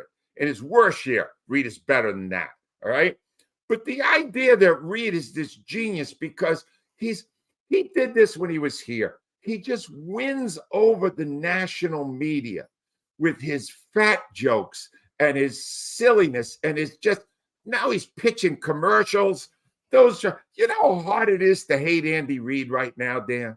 I put on the TV and he's holding up a Lombardi trophy. Then 5 minutes later, there's a commercial. He's there with Mahomes selling burgers or whatever the hell he's selling. It's very hard to hate Andy Reid in this world today. But I am standing alone in my despising of him even today. Wait a minute. No, because listen, I'm listening to you here. Because as a former player and now been in this business for 30 plus years, I mean, you always got the impression, just as a guy like how I cover people, he's a BS artist. Oh, the worst. Not even an artist. I wouldn't even give him artist. He wouldn't answer a question. Do you understand? He wouldn't answer a question. The time is yours. Let me start with the injuries. You could have programmed. They're talking now about AI and all these programs, the robotics. He was AI before there was AI. He was a robot before there were robots. All that guy ever did was I interviewed him enough times. I got it. He didn't answer a damn question ever. And then he'd do a testimonial how much he loved the fans. If he loved the fans, he would have answered a question honestly once in a while, wouldn't he? Yeah. Just platitudes, mind-numbing cliches. I dealt with it for 14 years every day, Dan. It drove me to distraction. And when he left, I was euphoric. I was thrilled. And then they brought in somebody who knew how to win a Super Bowl, Doug Peterson. And as I sit here now, almost exactly 1 year after retirement, my greatest frustration in a city that prioritizes championships like no other city in America, my greatest frustration is that the city of Philadelphia loves Andy Reid and only likes Doug Peterson, who did win the Super Bowl in 5 years. Reid 0 for 14, Peterson 1 for 5. Reid is loved, Peterson is liked. I'll never be able to understand that. Do you think the Eagles organization has a lot to do with that? I don't know. I don't understand. You know, the Eagles fired him after 14 years, and Jeff Lurie, the owner, is still palling around with Reid every chance he can get. And it's all just, I don't know. I know this. He's a weird owner. The way he talks about, he's there's good and then there's weirdness to him and how he operates. Well, there's one thing that's come to my attention since I talked to you after the Eagles were eliminated in the first round of the playoffs. And this is so mind-boggling to me. If I were on WIP, this would have been my show for 2 weeks after the Eagles were eliminated. Jeff Lurie watched his team implode the way no Eagles team has in the history of the NFL. I don't know that any other team did what the Eagles did at 10-1. I don't think it's ever happened. The man got up from his luxury suite in Tampa and traveled to St. Martin to purchase a new yacht. Now, in the annals of bad PR, when your city is bleeding from the demise of your team, that you are flaunting your billionaire status by buying a new yacht, to me, is not a great PR move. And I would have pounded that into the ground until the Eagles PR department called my bosses and told me to shut up, at which point I would have had a fight with my bosses. But that's the way it works. That guy is totally tone deaf in his own city, Jeff Lurie, and he is a man who is completely separated from the reality of his fan base and his team because he surrounds himself with ass kissers. He surrounds himself with Nick Siriannis, who will do whatever he asks him to do. You know why Sirianni's still the coach? Because he walks around because he just saying yes. He went in there and he bowed down. You bet. And he said, I won't have any control over the offense. I won't have any control over the defense. I won't have any control over special teams. I will not really have any say. If there's any strategic issues that come up in games in 2024, I don't have to worry about that because I got Jeff Lurie's son and his analytics department.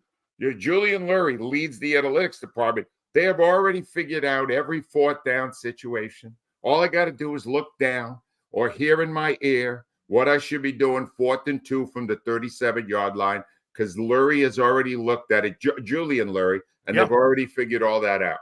So I can literally stand on the sideline and do nothing for 3 hours, 17 times in the season, and then I can still be called the head coach.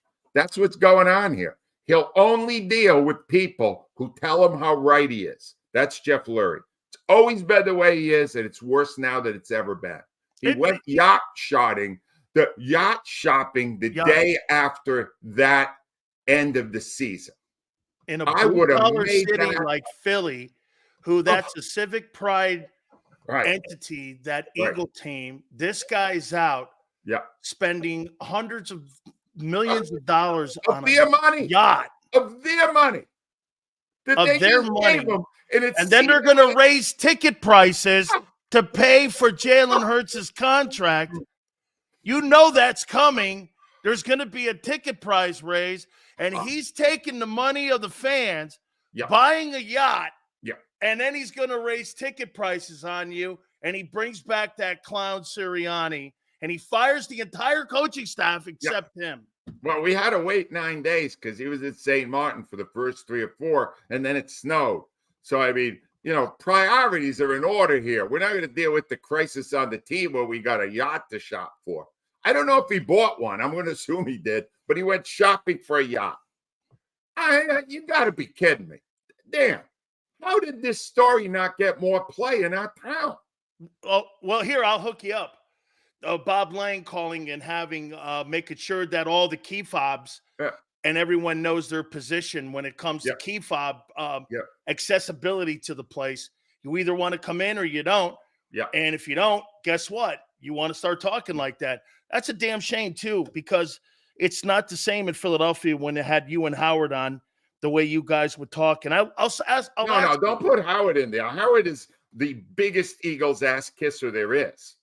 Howard, to be able to be on the sideline, hasn't had a negative word to say about the Eagles in 15 years. So don't lump him in. I am a voice in the wilderness now, Dan Sileo. I am I'm with you. I'm with you. And I am here as a dinosaur. No, I am here with you. I'm here with you, Angelo.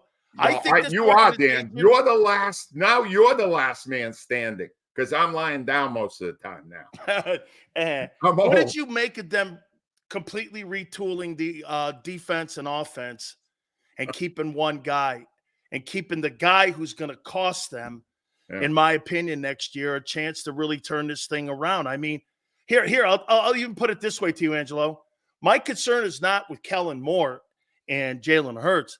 My concern is Nick Sirianni in the relationship with Kellen Moore. How's that dynamic going to work when Kellen Moore wants to run something? Sirianni overrules him? No, it's going to work because Sirianni's not overruling anybody. He already gave the power away. Kellen Moore will be the final word on the offense. They're not going to say this, but I'm telling you, that's the way it works now. The only way Sirianni could save his job would be to completely abdicate himself, take himself completely out of the equation. And then when they asked him, well, what are you going to do now? Oh, I'm the CEO. I'm now the CEO of the Philadelphia Eagles. What the hell does that mean? I don't know. I've never heard of that. Not in charge of anything. And he's not going to be. And he's not calling the plays. And after the game, Kellen Moore should be the one that's answering the questions about what happened on offense. And Vic Fangio should be the one answering the questions on defense, because those are the guys who are running those two units. Now I know why, Angelo, you've only won one Super Bowl in 30 years. This stuff here it's chaos in the organization. It's self-inflicted. It's dysfunctional. Let's put it that way.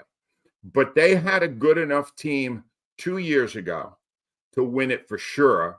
And the defense flopped in the second half. You saw what happened with a team plays hard.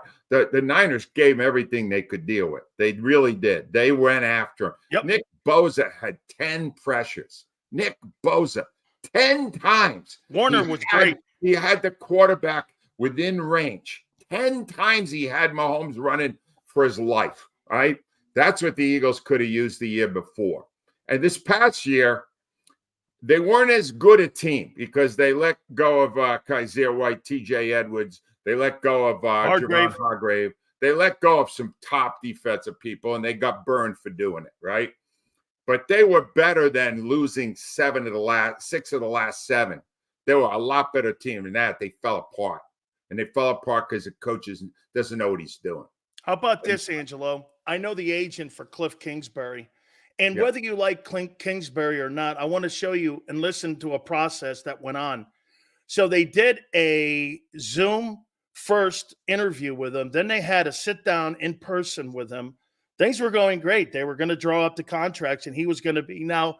Whatever you think of him, it's not really the issue because he has worked with an RPO guy in Mahomes and also with Murray. Yep. And what they did was once they started talking money, got a little bit dicey. Then when Kingsbury said, hey, I want to bring certain guys in to bring out the best in Hurts from the 22 season by bringing RPO guys in, the organization, from what I'm being told, they went, whoa, and they balked and they passed because he was going to get that job as OC in Philadelphia. Instead, he goes to Washington. It just goes to your point that they are in control of the hirings of all assistant coaches. And this leads back to what you always said with Doug.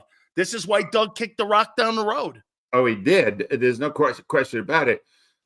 Then that means they're moving away from RPOs for good. They are. They want a better version. Right. The reason they're bringing Kellen Moore in my opinion, they don't want the 22 Hurts. They want a better version of 23. What RPO quarterback is Kellen Moore? That's not an RPO guy. No. Justin Herbert is clearly not an RPO guy. Right. So you're going to see less running. Yep. They're going to see more passing. And personally, Angelo, you paid $50 million, $255 million for the 22 version. Right. You're changing the guy from what he was. Patrick Mahomes won that game. Why? 66 yards rushing. He turned into an RPO guy. That's the only reason they beat the Niners.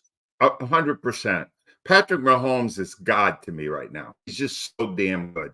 He wills himself to victory. He covers the imperfections of his own head coach who couldn't win anything the first 19 years.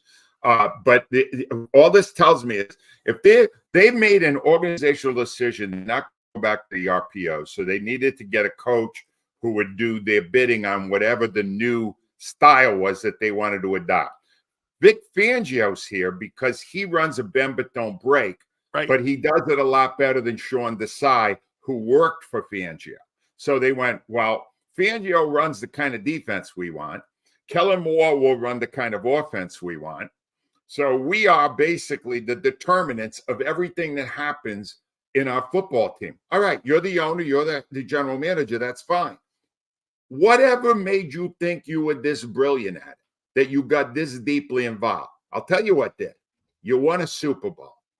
Now, if you really want to analyze the winning of that Super Bowl in 2017, you'll realize it was an outlier. It was a 1 in a million shot. It was unbelievable that it happened.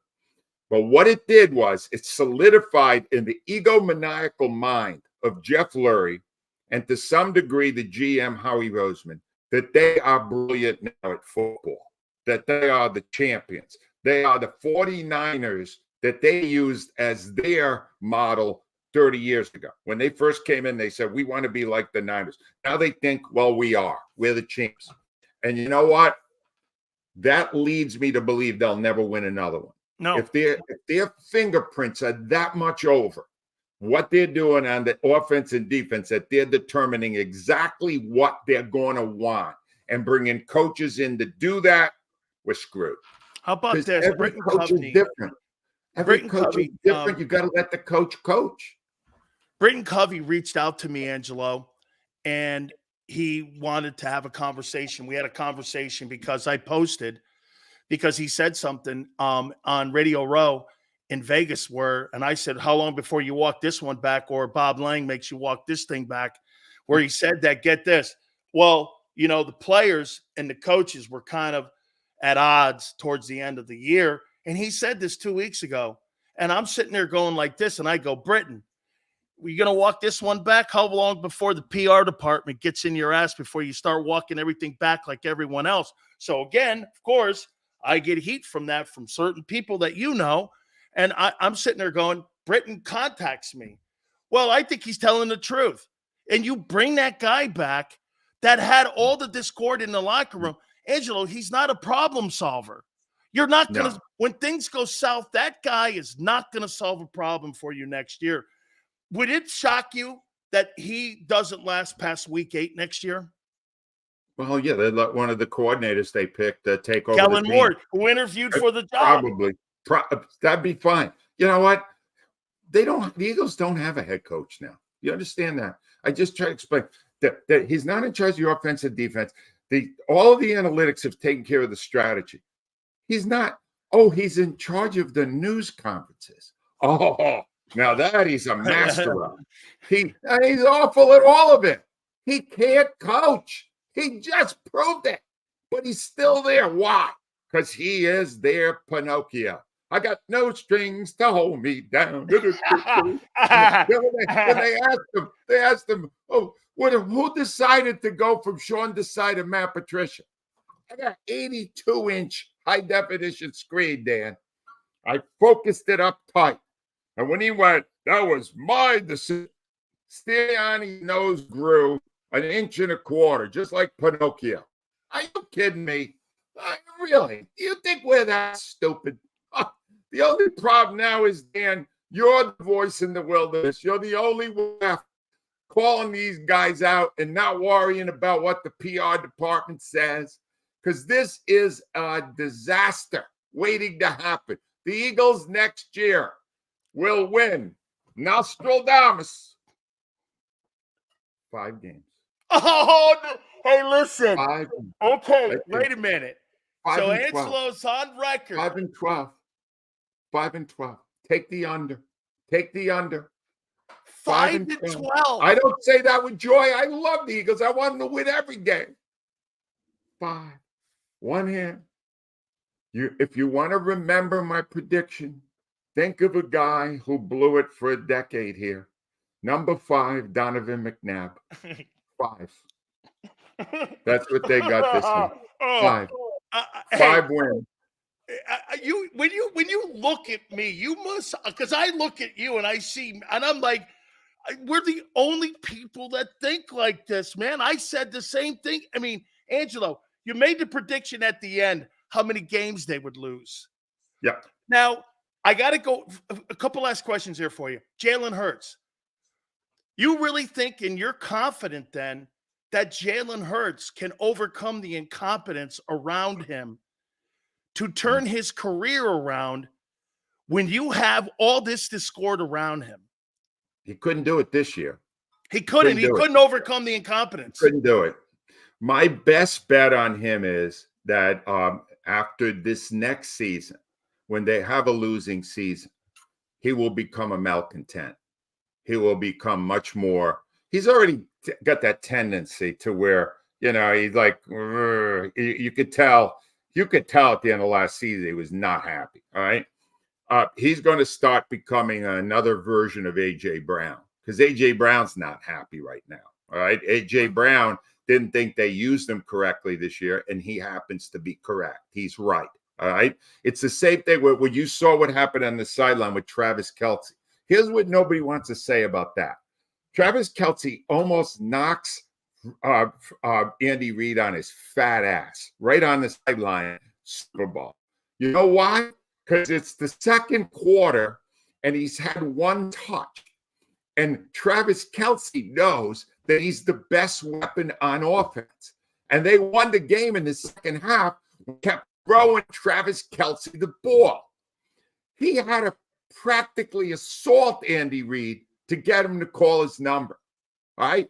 Oh, then they win. Oh, Andy Reid, my God, what a genius. He almost got assaulted by his biggest star on offense other than Mahomes because he wasn't calling his number. Give me a break, will you? Hey, see Angelo, what I'm Angelo, now I'll finish that take. Yep. Well, if that's A.J. Brown, or if that's Antonio Brown, or if that's a black player, that black player is run out of the league. Yeah. Okay. The cops would have let him off the field like they did with Big Dom. Remember Big Dom? I saw him. Hey, by the way, did he not? Now, look, I can't do this because Angelo knows this, so I have to aim it way over here. I think Big Dom threw the Maloik. I think he dropped the Maloik on Greenlaw because when that kid was running out on the field, man, out of nowhere, a sniper hit him. And I was like, Big Dom must have dropped. He must have dropped the Maloik. I never thought of that. The guy got wiped out running out of the field. Yeah. Maloik. Yeah, he dropped him. Hey, you know what? You got me suspended. Works every time. Works every time. Hey, Angelo, how's the book coming? And I hope everyone gets it. Make sure you go to Amazon. Thank you. The audio book should be out in a month or so. It's all recorded. It's all edited.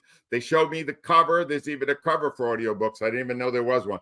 It should be out soon, and I'll give people more information. Just go to AngeloCantelli.com. And I write on my blog all the time. In the middle of all of what happened right after the Super Bowl, I did trash Andy Reid on my blog, if you want to read it. AngeloCantelli.com. Just go there, and you'll see some of this stuff. Why I still am not a believer. All these years, still not a believer. I got you. Angelo, You are absolutely great. You know, it just seems I'm the only guy that talks like you that's left in this thing here, because you and I don't see it. I don't see I don't see what they're doing, and I'm not buying what they're doing. They're not. You're trying to sell me land in the Everglades when I know it's going to sink. Exactly. And that applies to Andy Reid too. We're being sold a lot of baloney these days. Somebody's got to be there to tell the truth. And now it's all on you, Sileo. I'm tired and I'm old and I'm done. Thank you, Angelo. I appreciate it, my friend. See you later, Danny. You bet. Never, ever in a million years did I expect him to go after Andy Reid like that. Called him basically a nobody. Okay. Holy cow. Completely 5 wins. He's predicting 5 wins. That was absolute. Hey, that was Angelo Cataldi at his best. At his best. Holy cow. Did he go all in? Dude, hey, he really threw me a curveball with the whole Andy Reid thing. I won't lie to you. Thinks he's a phony. Thinks it's all Mahomes. You know, I want to say this. You know, Brett Veach and Andy didn't find Mahomes. It was John Dorsey. You know who everybody in the media wanted you guys to draft? Deshaun Watson. Or they wanted Kansas City to draft. Excuse me. They wanted Kansas City to draft Deshaun Watson instead of Patrick Mahomes. Yeah. I actually posted that video of John Dorsey saying when everyone was going like this, I disagree with you guys. Will Cain said he's undisciplined. Chris Carter attacked him and said the only guy winning titles is going to be Deshaun Watson. Shannon Sharp ripped him a new one and said that Patrick Mahomes is not a good player. When he named all those quarterbacks Andy had in the past, opened your eyes a little bit. I'm a Dougie P guy. That's me. And that's my guy, Tone. Don't forget, 4:30. We will talk to him. Hey, Dan, does he purposely say the long? Hey, when you're Angelo Cataldi, you could say Sileo. Okay? You could call me Sileo when you're Angelo Cataldi. I don't care. You think I'm correcting Angelo on my name? I'm not doing that. I'm good there. All right. Hit the like button. Keep it here, National Football Show. We're going to hit on that.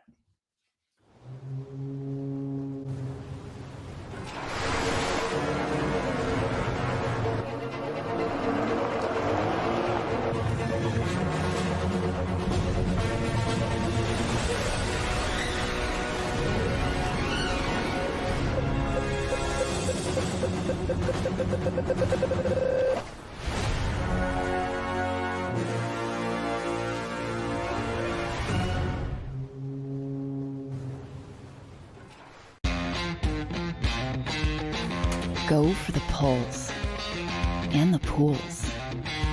Go for the oohs and the ahs. Go for the bubbles and the bubbly. Go for the story and the stories. Go for the win. Go to Ocean Casino Resort. Book your trip at theoceanac.com.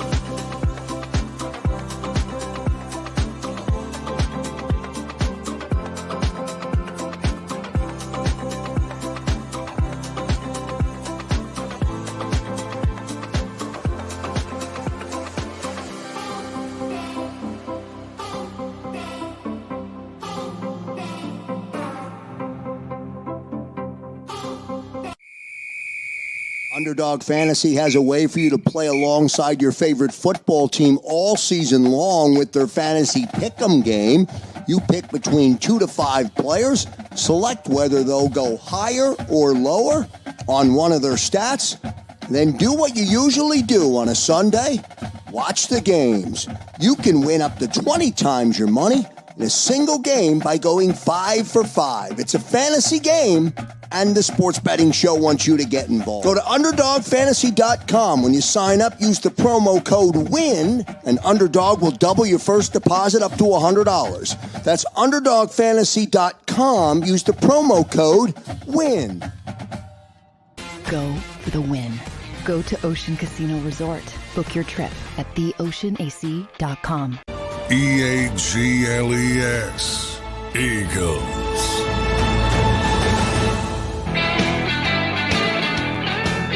Howard Eskin is the biggest Eagle ass kisser of all time.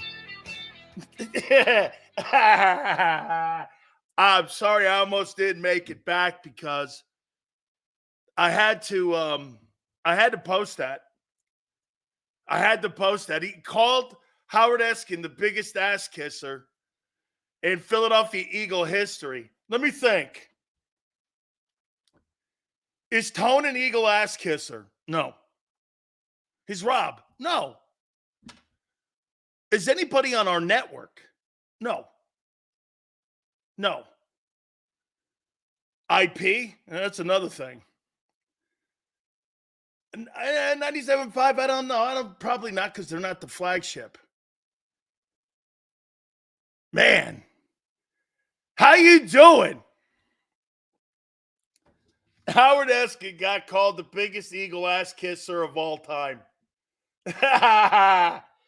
Oh, that's going to cause. I can't wait to see the response of that thing. Holy yeah. Oh, man. Oh, is that going to be worth the price? Hey, my Twitter page, make sure you check out at Dan Sileo Show because I'm sure that Howard's not going to let that go down. Called him the biggest ass kisser of all time. He goes, don't throw him in there. Don't throw him in there. That guy's an ass kisser. Okay. Hey, I'll tell you what, man. Angelo was ready for a heavyweight championship fight today. This guy blew up Andy Reid. He blew up Sirianni. He blew up the Eagles. He blew up the owner. Holy shit. Andy Reid's, he's a bum. Okay. I don't know. He goes, everyone's in love with this guy. He's a bullshit artist. I go, you think he's a BS artist? Yeah. Oh, my God. Howard Eskin's the biggest bullshit artist in Eagle history. Come on now. Holy cow. Hey, my friend Tone is going to join us at the bottom of the hour. Holy cow. I don't know. Okay. I don't know. All right. I want to show you something here about, we had a conversation yesterday about DeAndre Swift. Okay.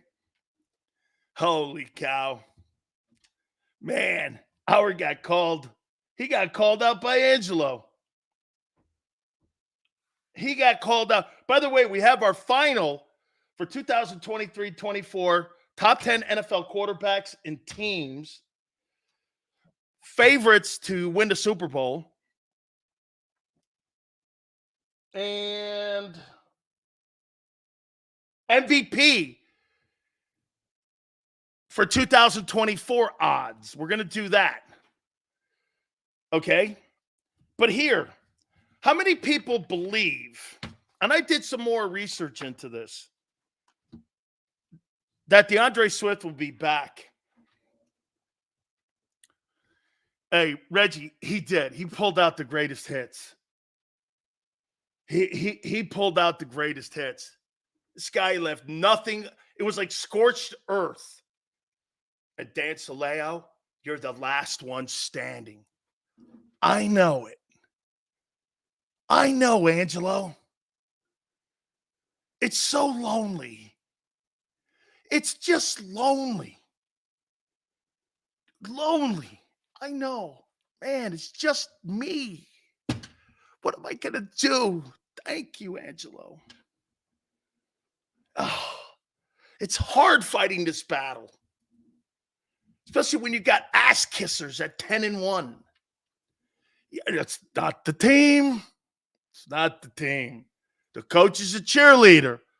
I'm so happy he's back. For what? Get you a cup of coffee? Seriously, man, go get me a Kreller and a coffee. 3 sugars. I like it extra sweet. Okay? No. Hey, senor, I'm looking at your side of it, jackass. Not my side of it, because you're so sure he's coming back. Maybe, how about this one? Senor, maybe I'm wrong. That's what's called debate, conversation. Or do you not like that? Okay? Yeah, hey, Barb, I like that. You know what? You could see like I could see like Sirianni wearing one of those like Wendy's hats, serving you one of those square burgers. You know what I'm saying? He looked good in the restaurant. Take your order. Hey, watch this. Hey, Kellen, take your order. Vic, what do you need? I'll run down to Wawa. I hear they have good pretzels. That's what Tone says. Okay. Yeah, let's get, okay. Mustard? Of course. What are we talking here? What are you from? Birmingham? Of course there's mustard involved. Okay, yeah. All right. Bada bing, right? And he runs the Wawa. There's got to be a Wawa near the NovaCare Center. Kellen, what do you need? Coffee, Kreller. How about a donut? That's for Big Dom. All right. Hold on. Hey, Vic. What do you need? Pepto-Bismol? Preparation H? Hey, Don. You're going to need... Hey, Vic's going to need Preparation H for that defense he's got to fix. Hey, Don. Okay? He's going to need Preparation H to fix that thing. All right. Hey, senor, let me ask you, what do you think the chances of DeAndre Swift coming back? Let's revisit that.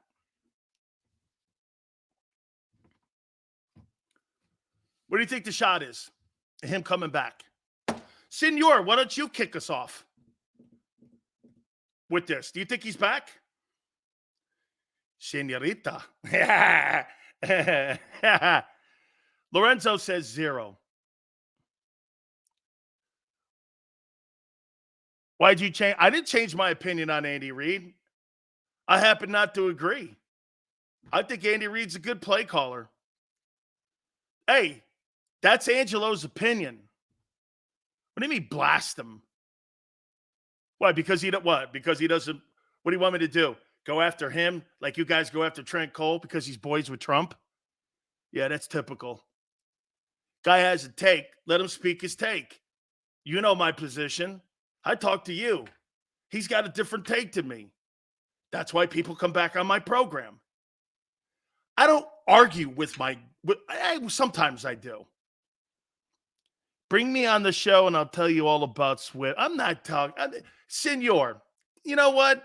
Now you're starting to sound like somebody that used to come on our show or used to be like a guy who used to like kind of contribute to the thing and he thought he was bigger than he was and he was a nobody. You argue with me. Oh, that's right. I argue with Tone. Hey, we go back and forth. And Tone's actually called me a dick. Not so many words, but he's subtle. He's slick. I know what he does. I know the game he plays. I get it. Okay. And I know. He don't. No. You see, I've been doing this too long. I know when somebody is calling me an asshole and calling me a dick. And I know when he does it, and I love the way he does it too, because that's why he's going places. Because you know what he does? Unlike our politicians in Washington, this guy knows how to get through a doorway. That's what I'm saying to you about my friend Tone, who's going to join us at the bottom of the hour here. You know, he did bring this up, and I heard him with Rob. But let me show you guys this. How many people believe this guy's coming back? Well, Tone said something, and I'm going to expand on it right now. Here are the rankings for the top free agents at the running back position. Number 1, Saquon Barkley. Number 2, Josh Jacobs. Number 3, Derrick Henry. Number 4, Tony Pollard. Number 5, Austin Eckler. Number 6, DeAndre Swift. 6th. Number 7, J.K. Dobbins, Baltimore. Number 8, Devin Singletary, Houston. Boy, I'll tell you, I would like to have Devin Singletary on the Eagles. I think that guy is a better power runner than Swift. I wouldn't mind that guy on the Eagles, and he's the 8th guy. I might say that could be an upgrade. That kid, is that the Gator kid? Devin Singletary in Houston? Is that the kid that played at Florida? That played against the Eagles 2 years ago? Is that the kid? Because that kid can play if that's the kid that I saw a couple years ago when I thought he had a good game against the Eagles. He played at FAU. All right, yeah. That's the kid that played at FAU. That kid can play. He had a good game against that good Eagle defense, too. I mean, I think he's a good ball player. And he's 26. Shit, man. Let me finish here. 9, A.J. Dillon, Green Bay, is at 9. I like this kid, Zach Moss, who backed up Jonathan Taylor in Indianapolis, too. Those are your 10 and top 10 running backs in the free agent market. So, Senor, if you're DeAndre Swift, what kind of money are you looking at being the 6th-ranked guy behind Austin Eckler, Pollard, Henry, Jacobs, and Barkley? Are you looking at $5 million?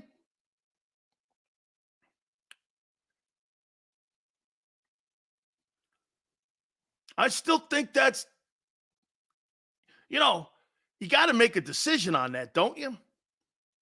$4 million? I'll tell you what, man, that's a great call. Austin Eckler and Kellen Moore work together out in Los Angeles, and he loves Austin Eckler. And you put him in that with behind that offensive line, Austin Eckler, he can catch. He's kind of like Christian McCaffrey, and he's a tough runner. Hey, you give me, I'll tell you what, that Devin Singletary thing intrigues me. I think that A.J. Dillon kid's good.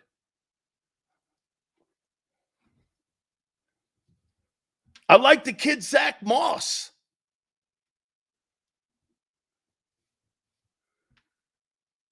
Damian Pierce was okay.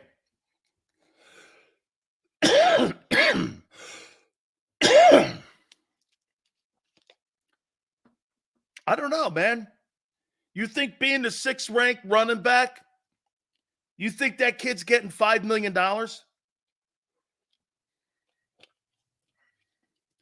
A.J. Dillon and Singletary in the backfield, I kind of like that. Eckler is a beast. I don't want Saquon Barkley. I have no interest in paying that kind of money. They're not paying $10 million to that guy or $8 million. Stay in your lane. A.J. Dillon runs power, just brute force. Plus, he just Plus, he has never eclipsed 200 carries. And he played in that Matt LaFleur system. I like that. Swift at most $4 million. Okay, let's just say $4 million. Do you think that Howie Roseman's going to pay $4 million for DeAndre Swift? I don't. Not when you have guys and options here.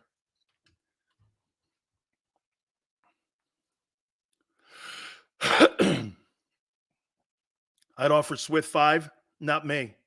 I have no interest in paying him $5 million. Eckler was a 6th-round pick, I think. I know Austin Eckler when he was in with the Chargers.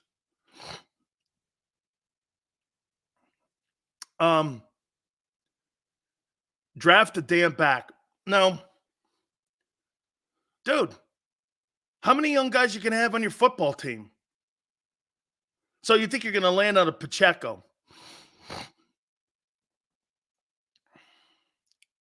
What running back has Howie Roseman drafted that you thought was a consistent power back? Sanders? Okay. Swift is the most versatile. No, he's not. He doesn't run with power. I'm sorry. He was a downgrade to Miles Sanders last year. By the numbers, too. And touchdowns. We don't have to go back over this. We've already done it. And if you weren't here yesterday, we showed it. It was a downgrade. And behind an O-line that you spent, like, what is it? 30, 45, 50, $65 million on? You better get a 1,000-yard back. Shady was a great back. You know, absolutely, Shady was a great back. And misleading numbers, too. Was he a downgrade in the money? No, I think they made about the same, $1.5 million. When he played here and he gained those yards. You're looking at Carolina. I'm talking about Miles Sanders in Philly. Would I have paid Miles Sanders $6 million? Absolutely not. I'd have let him walk too. I totally would have. That's one thing that the Eagles have been consistently good at, moving on from running backs. Last 2 years, they got 2,000 rushing yards out of 2 dudes are going to move off of. I'd do it again. I'd go get another guy. You got the O-line. You're going to make anybody look good. Hey, man, even the Lions moved on from Swift. You're making it sound like DeAndre Swift is this golden gem. He's not. The Lions didn't need him. They were a better team without him. And you weren't as good a running team with him.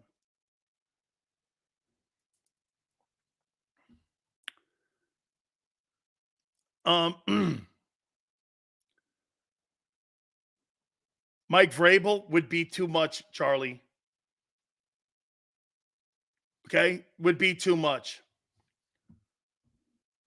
They replaced him with Gibbs. Yeah, rookie. You didn't know what you were getting with him. You assumed you knew what you were getting with him. You assumed it. That's right. Lucius, you got it right there. His blitz pickup is absolutely atrocious. And his blocking is terrible. Absolutely terrible. His blocking. Okay? Blocking is terrible. So, yes. No, Gibbs is better than I thought he was. I think Sweat's a good player. but I'm not paying $5 million or $4 million for him. I'm not. Hey, dude, yeah, I know, man. They landed on the right guy. Travis, hey, would you spend $4 million on DeAndre Swift or $4 million on Derrick Henry? Because Tone and I, when we looked at it, that was his market value. Derrick Henry's market value is $4 million. And if I'm spending $4 million on somebody, I'm spending $4 million on Derrick Henry before I bring that dude back. Derrick Henry's going to create what? A lot of help for Jalen Hurts. And he blows up blitzers. And this guy here is great in running the ball in between the tackles. Okay? You put I'll tell you what, Derrick Henry might make Kenny Gainwell look even better. Shit, I'd be okay going into a season with Kenny Gainwell and Derrick Henry.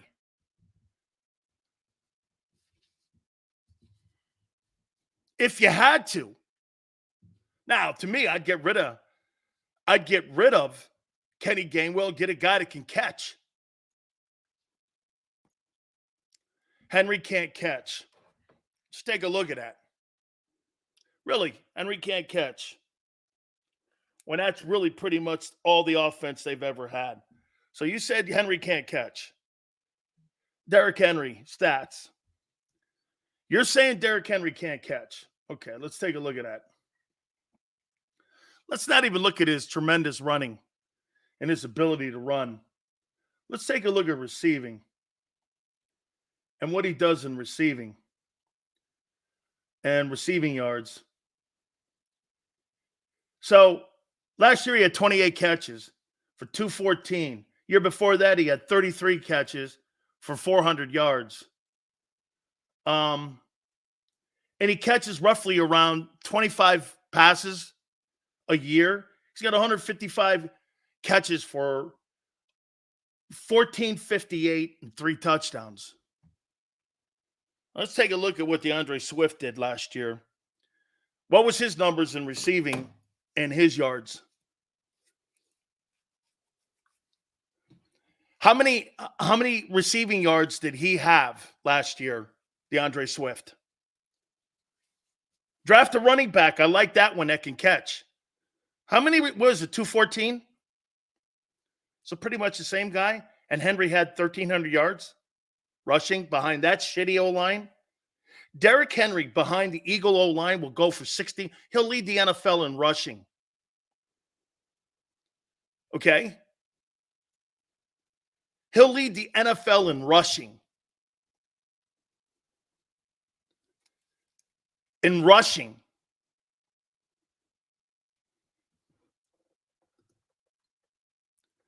Over the past 3 seasons, when targeted, Derrick Henry had a catch rate of 90 to 80 and 78%. He definitely can catch.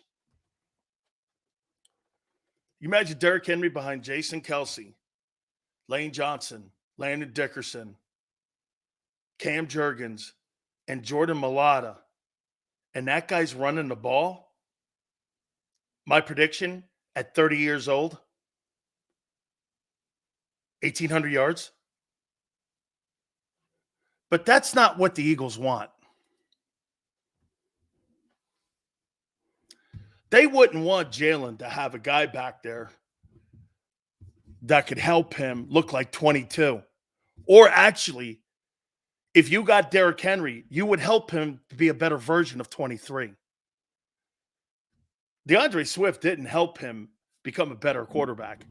And to that matter, nor did A.J. Brown. He was worse. Dude, the Tennessee Titans have ranked one of the worst O-lines in pro football the last 3 years. He's behind the Eagle O-line, which is considered one of the top 3 O-lines. You're telling me that a future Hall of Famer wouldn't gain more yards behind the better O-line and the better quarterback? You're trying to make an argument that's not factual.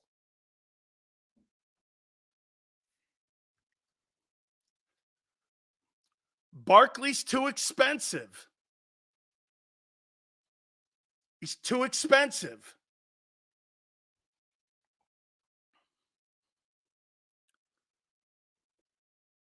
I mean, yeah, it's too much. I mean, look, Josh Jacobs is going to get money. Saquon, here. How much money? Let's first and foremost do this. How much money do you think that the Eagles are going to allocate to the running back position? I say they do this.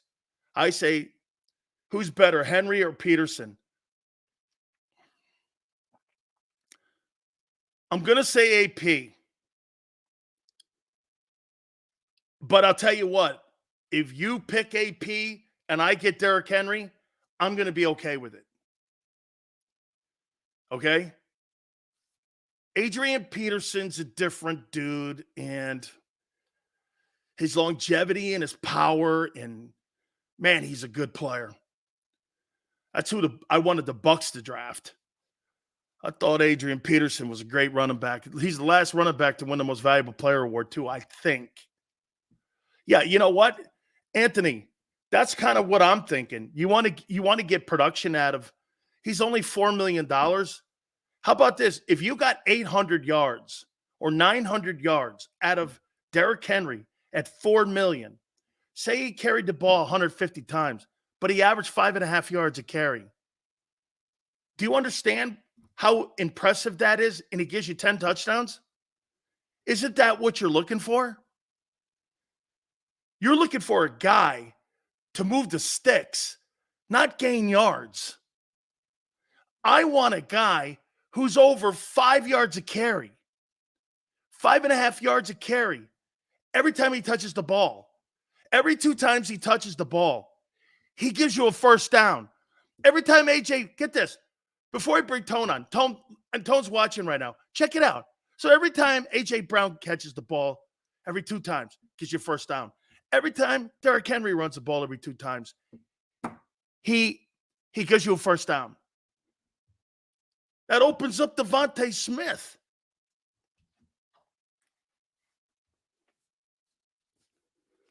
Let's bring our guy Tone in. We got a lot to talk about, especially after the assassination. Well, what's going on, Big Sis? How you feeling today, sir? Hey, man, I don't know. I didn't know what to expect, but I didn't realize that it would be an all-out assault. Hey, man, that's the legend. That's Angelo for a reason, man. Look, he ain't saying nothing that we don't already know, man. Let's be honest. So you know what, Tone? This is why you've never look. I know that you like Andy. He's all right with me. He's okay. Yeah, right. I'm a no, but you know what? Angelo makes you think about it when you're more like this. You know what? That's kind of what I really thought about when Angelo's talking. Maybe to not that extent, but I mean, does Angelo, was he right on how a lot of Philly people looked at him? Listen, Andy Reid. I got you. Listen, I'm gonna be honest with you. I can only go off of what I heard. Right, living in the city, listening to the OGs talk. That's all I can do. And all I ever heard in the city when it came to Andy Reid, right? Choke artist, doesn't understand how to use a clock. What the hell's wrong with his fat ass? All this kind of stuff. Like, you're hearing all that stuff. Cheeseburger Andy. You're hearing all that kind of stuff. Look, man, Andy is doing an amazing job with the Chiefs. Let's not dismiss that, right? But when you got the quarterback, listen, I'll put you this way. You want to see a Hall of Fame head coach? I'll show you a Hall of Fame quarterback. How many Hall of Fame head coaches got in without a Hall of Fame quarterback? Only one I could think of. Right. And I'm sure there's a Joe couple. Gibbs. Yeah, I'm sure there's a couple. But when you really dial it back, if a coach is going to get into the Hall of Fame, he has to have the guy. And when you don't have the guy, you look like Andy Reid. You look like Andy Reid for 14 years in Philadelphia. That's how it looks. You know what I mean? That's all. But I think Andy's great at his job, though. What's that? But I do think Andy is great at his job. Let me not dismiss his. He's very great at his job. But 14 years, if I'm in a no, I agree. You know what I mean? If we're together for 14 years and you still ain't, you know what I mean? Yeah, I got it. It's time for you to walk. Right. But if I'm still talking to Senor after 14 years, I'm in trouble. Hey, Howard Eskin, biggest Eagle ass kisser. He messed me up with that one. I was back here cracking the hell up when I heard that. I couldn't believe it. He goes, don't put him in there. He's the biggest Eagle ass kisser I've ever known. I was speechless. Now, I don't necessarily co-sign that, but I was speechless. Okay, Tone. I think you and me are going to get into it a little bit here. Uh-oh. Here we go. I'm sorry, dude. I don't think Hassan Reddick is a priority coming back. I just don't at $15 million, man. And get this. First and foremost, let's take this in chronological order. Mm-hmm. Do you think the agent leaked it out, or do you think the Eagles leaked it out?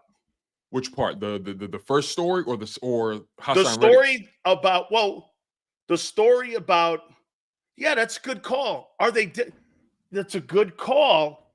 Did the Eagles first put it out that we've given permission, or was it the agent that said that's a good call? I didn't think about the first part of it. I think the Eagles put it out first. I think the Eagles threw the first. And so stone. the second part with the story with the reporter is a retort. Correct. That's what I think. I think the Eagles threw the first blow, saying, "Hey, we're giving Hassan permission to seek a trade." We all knew this was brewing. You and I have been talking about this for weeks. We all knew this. I think you and I were the first people to say, "I think Hassan Reddick should be put up for a trade." Me too. You and I talk about that. Now, we did. As a fan, I have my own wants, but when I think about the business and I think about it from the analytical perspective, I had to approach it from a different perspective, right? Money. I said on Sports Take earlier, would I love to have Hassan Reddick back? Absolutely. How much? Yeah, I would. But the number has to be right. And I'm glad we're talking about the money because it forced me to really dig deep after Sports Take, because I had to really make sure I had my numbers correct here. I wanted to compare Hassan Reddick to his peers, the people that's currently making either the same or more money than him, right? But I completely ignored guys making $20 million or more. So after Von Miller makes $20 million per year, right? After Von Miller's a better player today. No, right. I'm not comparing him to Von Miller. I just want you to follow me here. All right. After Von Miller, you have Harold Landry with the Titans making $17.5 million per year. That's a new contract he signed a couple years ago. He's 27 years old. He's 6'2". He's 252 pounds. Now, keep this in mind. Hassan Reddick is 29, 6'1", 240. So keep those measurables in mind. And he was making $15 million. Harold Landry for the Titans, 27, 6'2", 252 pounds, $17.5 million a year. The Seahawks, Jermont Jones, 27, 6'3", 281, $17.1 million per year. A new contract he signed last year. Eric Armstead, 30 years old, 6'7", 290, $17 million per year. Daniil Hunter, 29, 6'5", 263, $17 million per year on the current contract. His estimated market value is $20 million per year. I could go on and on and on. I have more. I think. Say that one more time. I think he's 33 also. Daniil's 29. Oh, he's 29. Okay. Yeah. Daniil Hunter's 29 years old, 6'5", 263 as far as his weight. Man, I like him. And in 2023, he made $17 million. His estimated market value right now is $20 million. Now we can stop there. A lot of money. Right. Now we can stop there. And I'm gonna tell you why we can stop there, right? Hassan Reddick and Daniil Hunter are the exact same age, 29 years old, right? Now, not close in talent, though. No, I agree. And I'm glad you said that because over the past 4 seasons, right? Daniil Hunter had 16.5 sacks, 10.5 sacks, 6 sacks, 14.5 sacks, right? Hassan Reddick over the past 4 seasons, 11, 16, 11, 12.5. Now, here's the main difference between the two. Here's why Daniil Hunter is worth more than Hassan Reddick because of the size.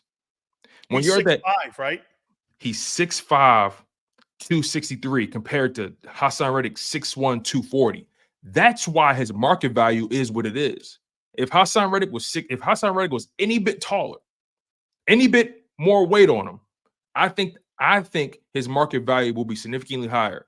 Teams want those big bodies, those prototypical bodies at the edge position. Think about this.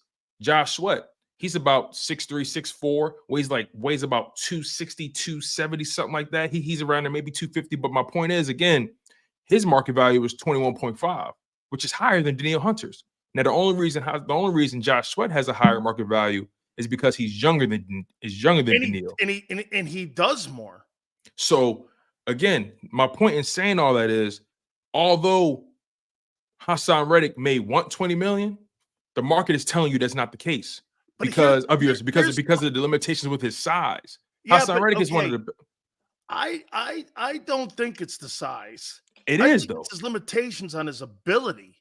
I can go on and on. I don't think he's very good. He's significantly. It's an abortion on covering.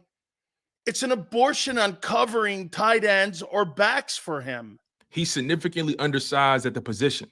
Every name that I've gone down, and I've written down many more. Tight ends own him because of the size. He has no size. He's 6'1", 240. When you go down some of the top edge rushers in the league, 6'3", 6'4", 6'5", 250, 260, 270. He's so undersized at the position. These organizations are saying, okay, what happens when the speed goes? The speed is going to go before the size goes. The speed is going to go before the power goes. And again, comparing him to a guy like Danielle Hunter, who they've had similar production over the past 4 years. But the bottom line is they value Danielle Hunter more. Why? Well, what's TJ Watt's size? Isn't he 6'2"? TJ Watt is currently is he 6'2" or is he 6'4"? TJ Watt is 6'4", 252. Okay. Myles Garrett is like 6'4", 6'5", 275. I think he's 6'5". You know what I mean? So when you look at Hassan Reddick in the vacuum, you say, wow, he's one of the best pass rushers in the league. But then when you zoom in, you say, well, he's 6'1", 240. And do I really want to put 20+ million into an undersized edge rusher? And I think that's what the disconnect is. And I personally think he's being properly paid. Personally.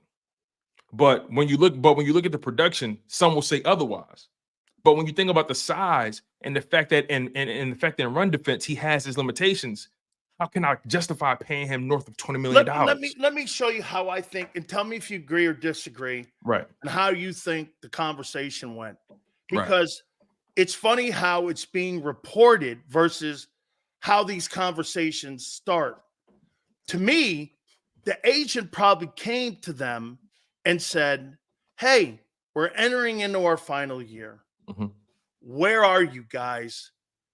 And they probably wanted to start talking about extension before he heads into September. And so the Eagles came back and said, what are you thinking?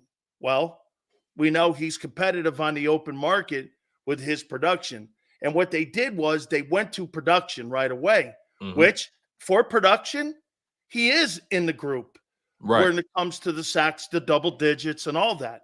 So he's got a leg to stand on there with that. Now, but that's his only leg. That's his only leg, the production.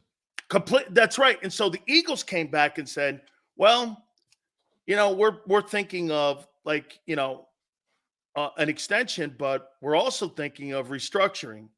Mm-hmm. And that's when it probably made them pause when they said, well, is this with more money? And I personally think the Eagles said no. And we'll give you the money like they did with Slay. They lowered the base. Mm-hmm. They lowered the money, but gave him the bag. And they were hoping he'd bite on it.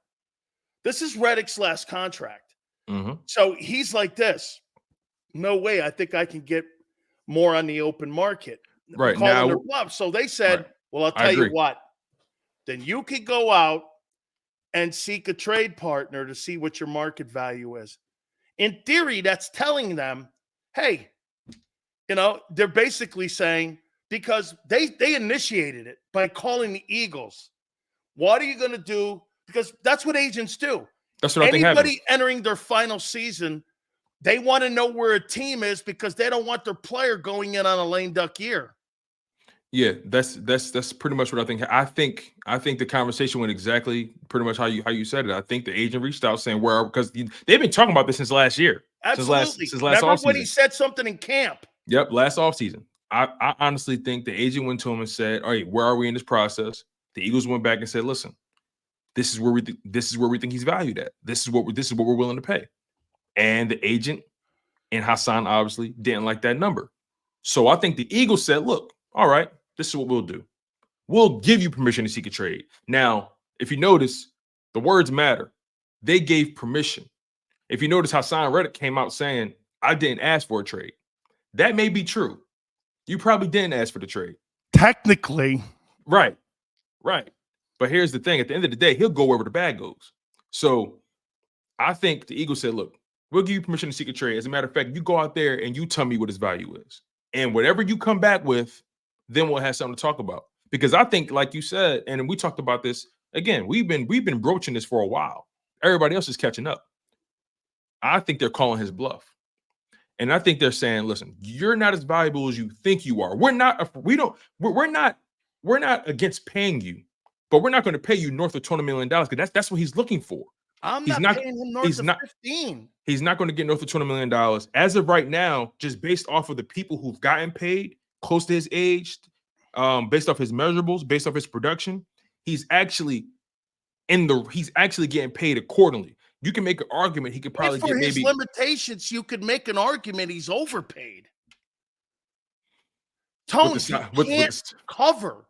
And get this, why, if you know he can't cover and you have a scheme where you're asking him to cover, like if you were lining him up, Tone, and you were just telling him for 65 plays to pass rush, and he was on, say, San Francisco, probably fits perfect. But when you've got so many holes on a football team, like the Eagles do on that side of the ball, and you need a guy who could be a stand-up, put a hand in the dirt, cover a back, cover a tight end, he's not worth that money, man. He's a liability on that defense. What did 12 sacks mean to you last year? What did 12 sacks mean? Here's the thing.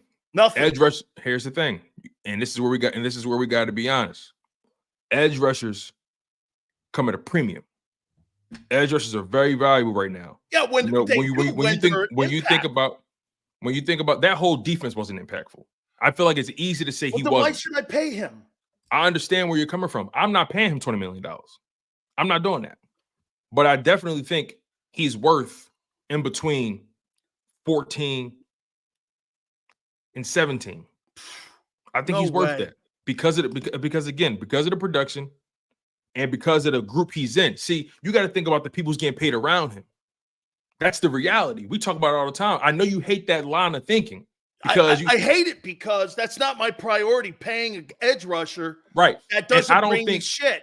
And I don't think that's their priority either. That's why we are where we are now. I think they want to restructure, extend, and give him money up front so they don't have to elevate that salary. You think I don't think that guy's better than Chubb. Oh, no, of course not. But again, Bradley he's going to be asked to do the same shit Chubb did in that Fangio Dolphin defense. I hear you, but listen to this. Bradley Chubb is making $22 million. I'm not comparing him to anybody in that $20 million range at all. I want to make that clear. I'm not saying he's even close to that. I'm comparing him to the people that he's actually produced more than, but from a measurable standpoint, they're bigger than him. So again, when they're judging that edge rusher position on the market, they're looking at your age. They're looking at your age. They're looking at what you're anticipated to do. They're looking at your measurables. Are you undersized? Do you fit the prototype of the position? So for me, based off everything that I've analyzed, based off all the people that's in his bracket, which is the 17 to 16 to 15 to 14 to 13 million guys, he's produced significantly more than most of those guys. Now his measurables, that's where he loses. And I think that's why he doesn't qualify. His sacks had no impact on the Eagles. At the end of the day, I understand what you're saying. Did they? But it almost doesn't matter. It almost doesn't matter. Well, then why pay it? What do you mean why pay it? Right. Why not go and I'd rather give that money to a corner in Denver and go give that money to a guy and try to bring that guy in. Let me make my position clear, because we talked about this. Do I think the situation gets figured out and he stays in Philadelphia? Yes. Am I against trading him? No. I want to make my position very clear. I'm simply laying out the lay of the land. Yeah, but you want to give him 18. I'm not doing that. No, I don't want to give him anything. It ain't my money. I'm simply laying out the market. That's No all way. I'm doing. He's not as good as any one of those players. He's not. He is a one-trick pony. If you took the pass rushing away and you took that dynamic away from him. But in this new NFL, the pass rush is so valuable. But why are they dropping him then? That's a Matt Patricia question. Because I would never drop Hassan Reddick. Never. Gannon dropped him too. He had 19 and a half sacks. I mean, you know why? I'm going to tell you why and I'm going to tell you again, this goes into what, somebody was having a conversation with me about Josh Sweat and why he's your most valuable asset on your defense. Josh Sweat had now down numbers. Why? Because Brandon Graham shit the bed. The other guy on the other side of the scale wasn't balancing it. And everything, when you take all that production away, bang, Reddick couldn't pick it up. He had no impact. Well, I'm willing to argue this. Who was behind Hassan Reddick? Who picked up Hassan Reddick's slack? Nobody. Hassan Reddick led the D-line. Nolan Smith. Nolan Smith was a non-factor. Come on. Was he? Oh. Let's be honest. Let's be honest. And you heroes drafted him in the 31st pick. And I understand what you tried to do there just now. but the fact of the matter is Hassan Reddick had nobody behind him that was worth a shit. And he came out there, led the D-line in snap count, and gave him 11 sacks on a bad defense. So again, what was your pass defense? 27th? Okay. Am I sitting here? See, you're trying to blame one guy for the deficiencies of an entire team. No, I'm trying to tell you that it's the about fact of the matter unit, is not about one guy. And I understand that. I'm not making it about one guy. What I'm trying to indicate to you is 18 million reasons you are. The lay of the land is where his value is. See, here's your problem. You hate the new dynamic of the contracts. You hate this whole market value. You hate all that. Especially when it comes to the quarterback position. You hate it. You hate the fact that you have to pay a guy based on the market. You don't believe in that. I don't. And I respect that, right? But at the end of the day, Kansas City Chiefs don't. Say it again. Kansas City Chiefs don't pay market value for anybody. Who's their quarterback? Oh, and okay. Well, I'll tell you what. When you had Patrick Mahomes, pay market value. They're not paying the court. Wait, what do you mean they're not paying market value? Well, they don't have any superstars on that football team right now. They got rid of two. As a matter of fact, no. It's right here. I don't have to look it up. It's right here. Money. No, you're good. Rashawn Gary is making $24 million a season on the D line. Okay. What are we talking about? Oh, hold on here. What are we talking about? Name somebody on that offense that's making over $15 million. They can afford to pay that. Oh. They can afford to pay that. So you think the Eagles can afford to pay a guy $18 million as a defensive end when you got the worst pass defense and you had the worst defense from week 10 on? And you I don't. What? No, I don't. But what I'm saying to you is based off the market. See, here's the thing. This is where you got to hear me out here. This isn't about what the Eagles are willing to pay. This is based on what the market is saying he could potentially be worth. So if the Eagles are not going to pay him, somebody going to bite and give him that money. Go have it. I want to see him play him. And that's my point. And that'll be the fifth team he's been on in how many years? My overall point is the fact that the lay of the land, based off his production, and again, his measurables prevent him from being a $20 million guy. That alone. Beyond that, based off the production, I also think he's limited in the run game as well. Let me not overlook that. I think he's limited in the run game. I want to make that clear too. But I also think he's limited in the run game because he has no size. Arms are short, not a big body, can get swallowed up can easily get swallowed up by tackles in the run game. Kittle crushed him. Right. You chip him in, it can make things real rough for him. You think Fangio is involved in this? That's a good question. You think already he's you think he's kind of influencing him after watching the film going, because that's a pretty ballsy move for the Eagles to do that with a brand new coordinator rolling in. That's what I'm saying. You think already? I don't know how much influence. I'm just saying, don't you think that him coming in watching film, he would do this? This guy struggles, and I need a guy to cover people out there. I need a think- guy to cover, and he can't. And look at the tight ends, turn them around almost every time. And guess what? You got a bunch of tight ends you're playing this year coming up. Look at that schedule. Let me ask you this. Let me ask you this. Do you think your average edge rusher is keeping up with these tight ends? Phenomenal question. These tight ends are faster, they're bigger, they're longer, they're more talented than ever. Could your average I edge can make rusher? the argument they're the second most important player in an offense, excluding the quarterback to the receiver. Maybe in some cases even more, because in Kansas City and in Baltimore, to some extent, when Kittle's healthy, those guys. Hey, how many times did we say in Philadelphia, just to get the offense going, they got to establish Goddard? Right. And we talk about all the time how that linebacker position is so limited with guys who actually can cover.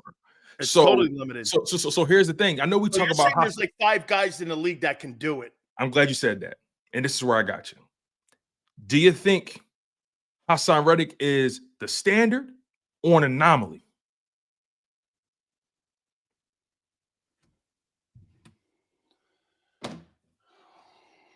So the grasshopper goes again. Hey. So that's all I'm saying. So the student one-ups the teacher. Is he the standard or the anomaly? So you're going to pay $20 million for the standard on a defense that needs more holes fixed than what you have. He's not the priority. So I'm not saying he's the priority. I don't want that to get mixed up. I'm not saying he's the priority. But so far, based off these checks again thrown around here, I mean, a lot of these teams are paying for the standard because it's so. Matter of fact, perfect example. Matt Milano. Let me show you this. The guy in Tennessee making 17. The guy in Tennessee, Harold Landry. Harold Landry at 6'2", 252. He just signed that contract.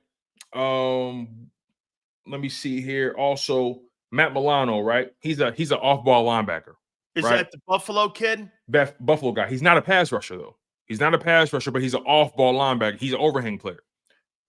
Right now, his average salary is $14.1 million. Now, granted, he's coming off of an injury, but his contract doesn't expire until 2027.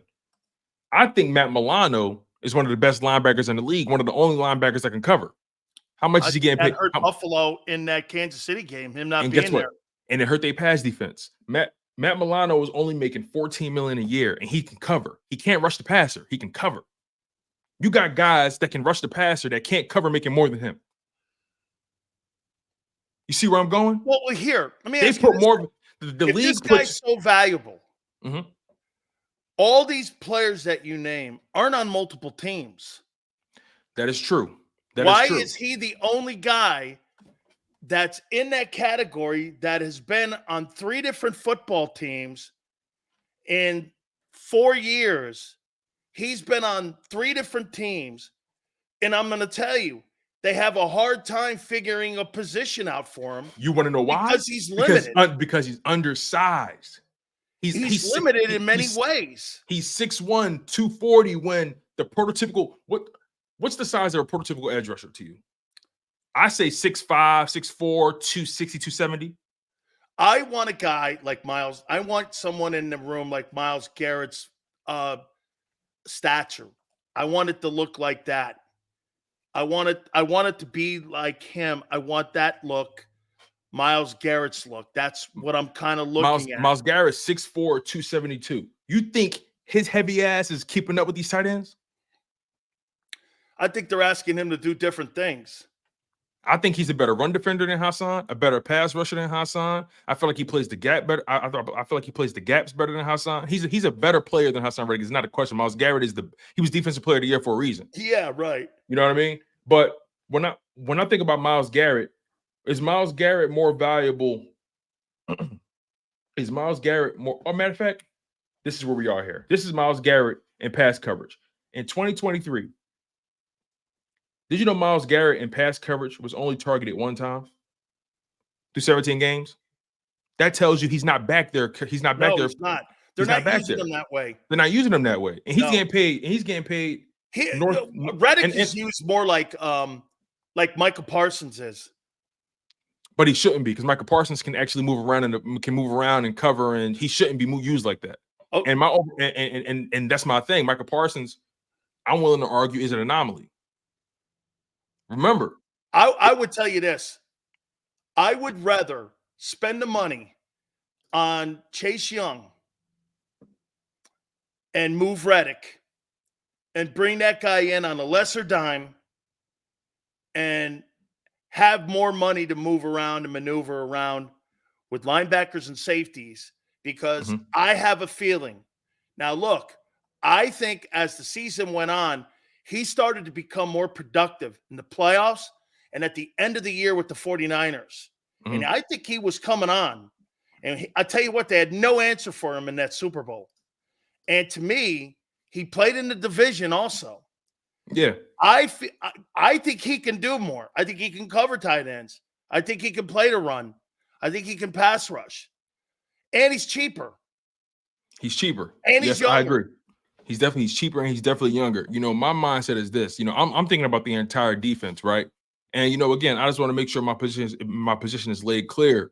I'm simply just trying to lay out the lay of the land when it comes to what these guys are getting paid. You're higher on Reddick than me.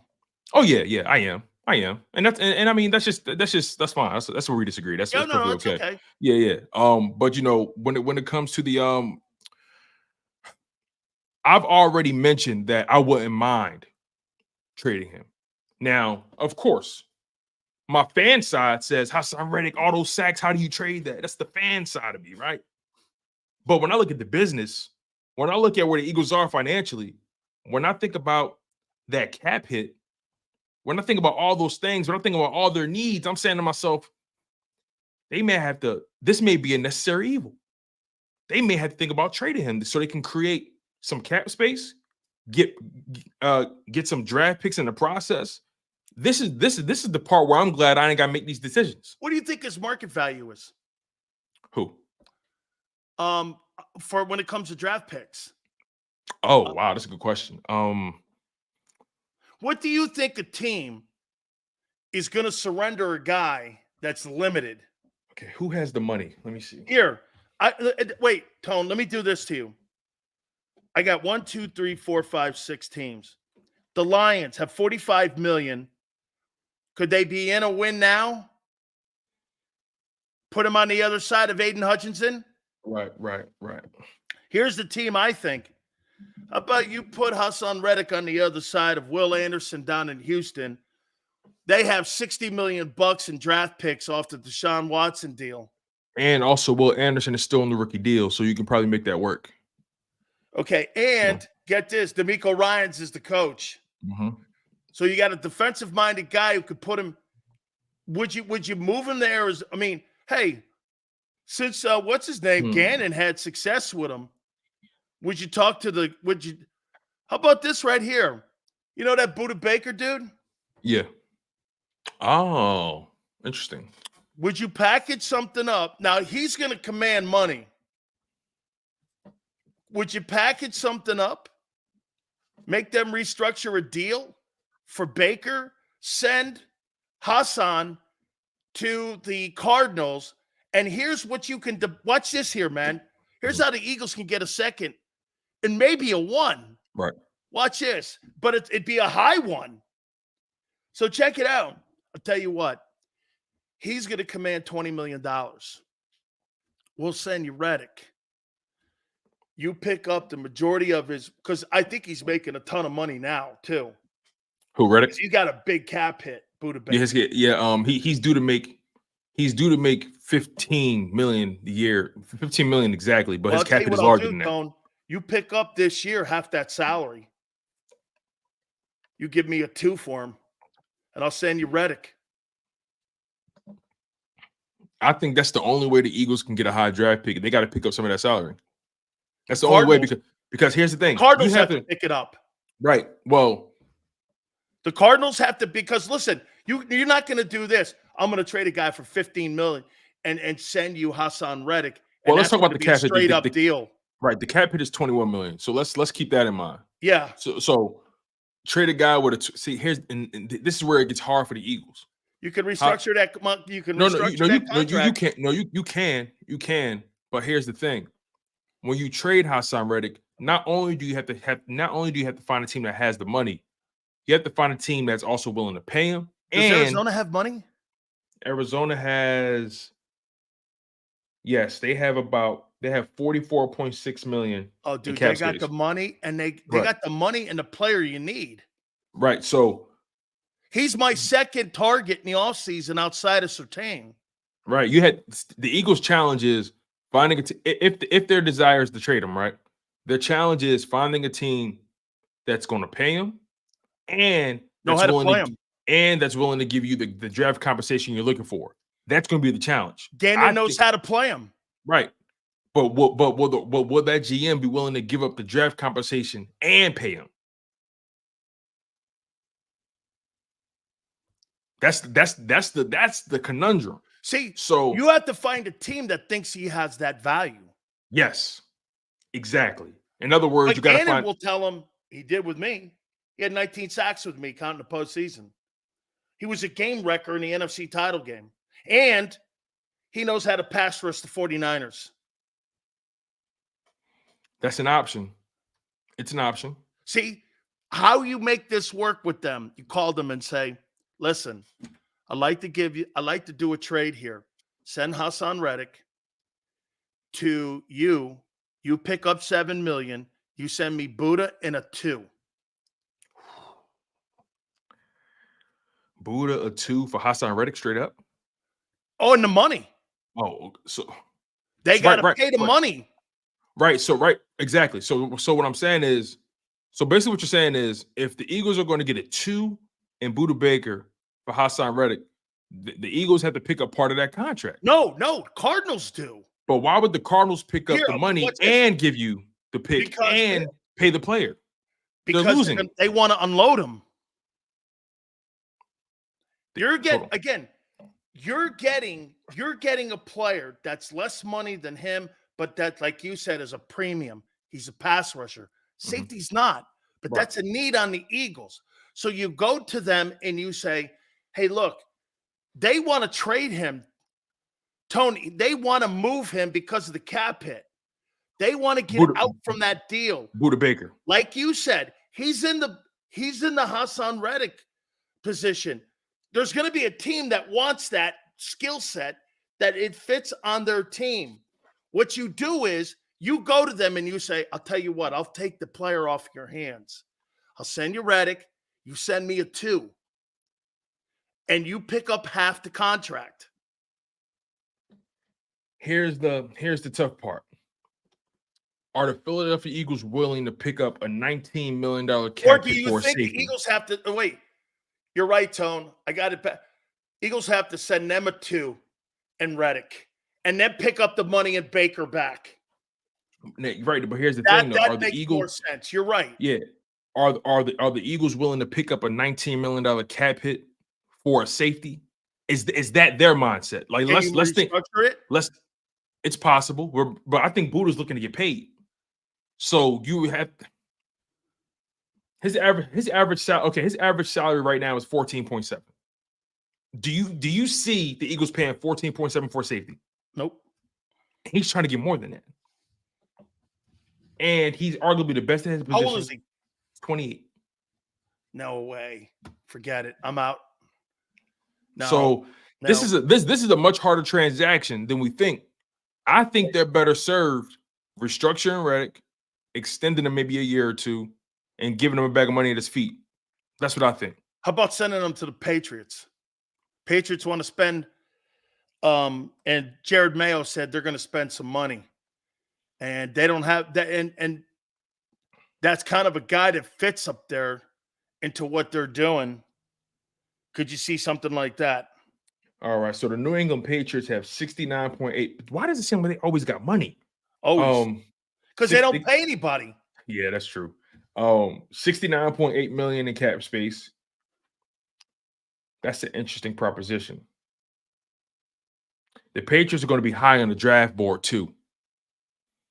That first round pick is too valuable. No, not doing that. They're not doing that. If you sent him to New England, would New England give you their high second rounder? It's too high.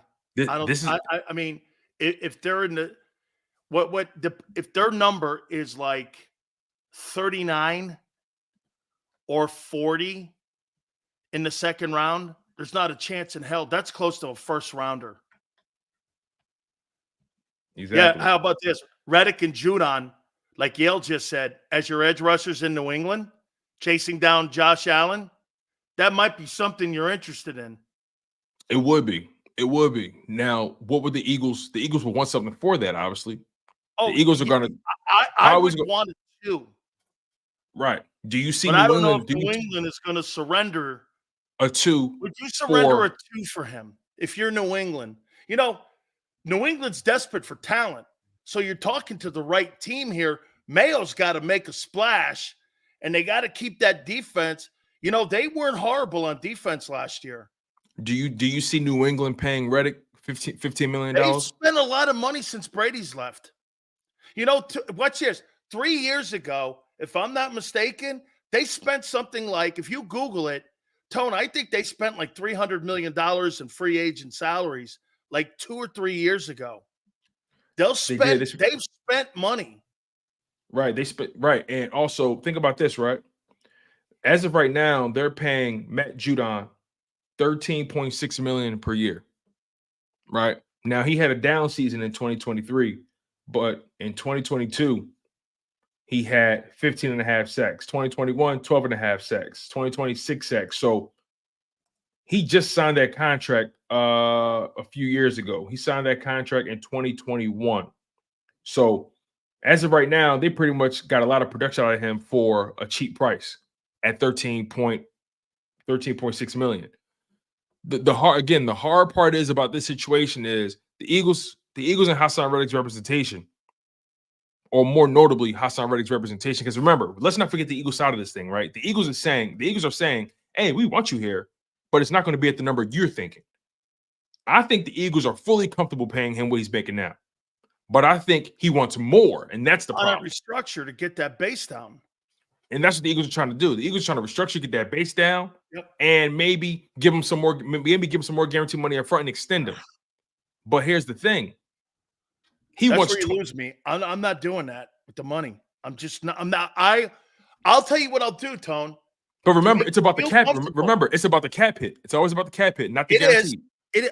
To make you feel better, say you're the player. Right. Hey, I'll tell you what. I'm going to give you. We're going to give you $15 million or $14 million. Here's a check for $14 million, but we're going to lower the base. Mm-hmm. But I'm going to give you the guaranteed money up front. Right. And I think that's what the Eagles are trying to do. I think that's what they're trying to do. I think they're balking at that. Exactly. And that's why they're saying, okay. And that's why they floated this smoke signal out. Exactly. The Eagles sent the first shot. And then Hassan Reddick's representation said, hold on, wait a second. This is our side of things. So right now they're playing chicken. You think the Eagles insulted the Reddick camp with the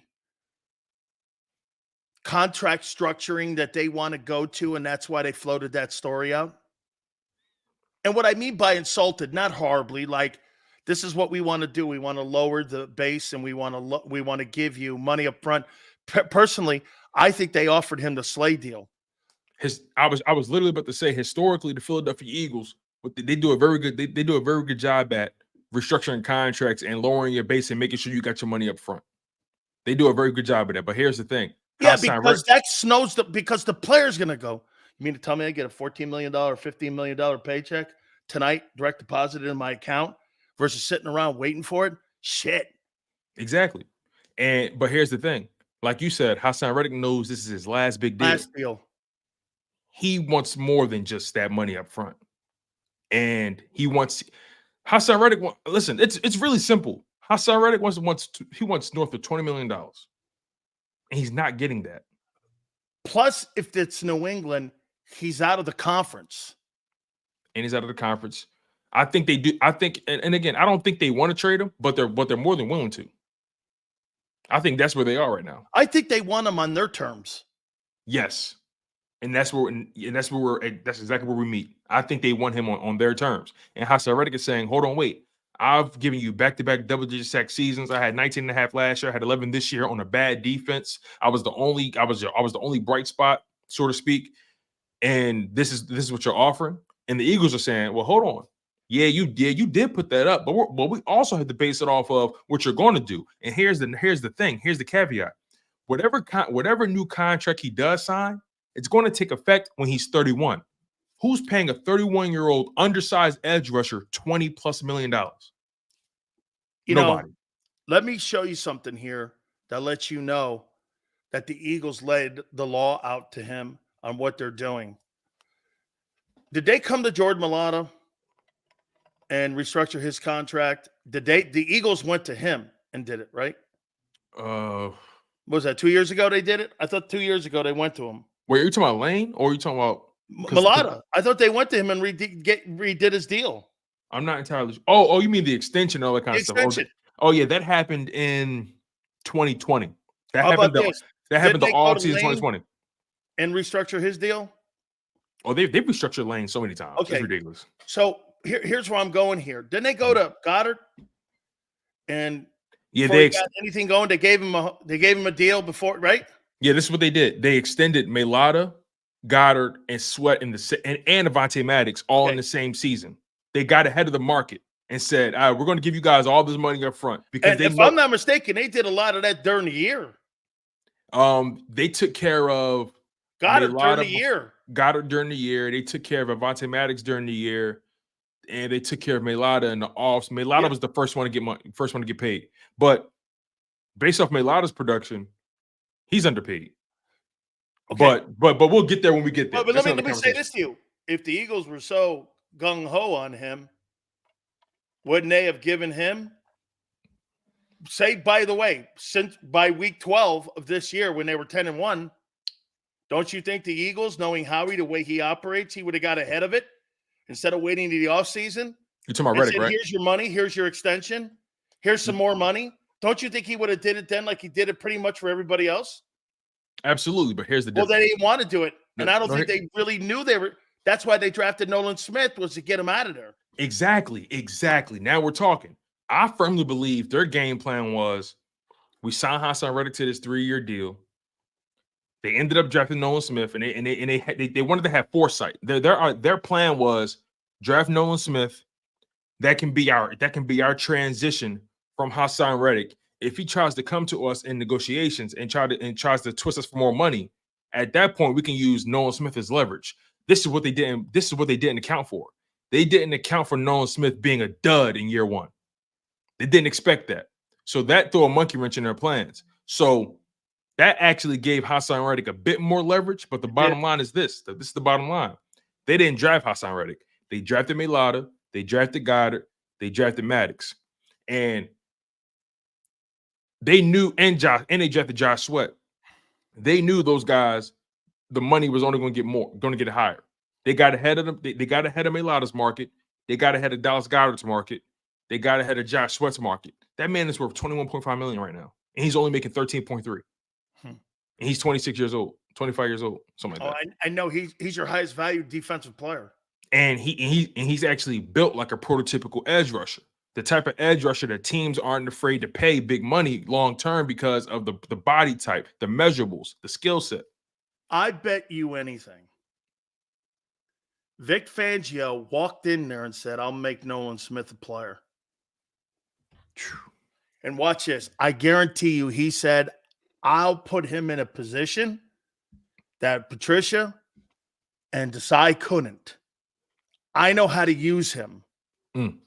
Get rid of Reddick.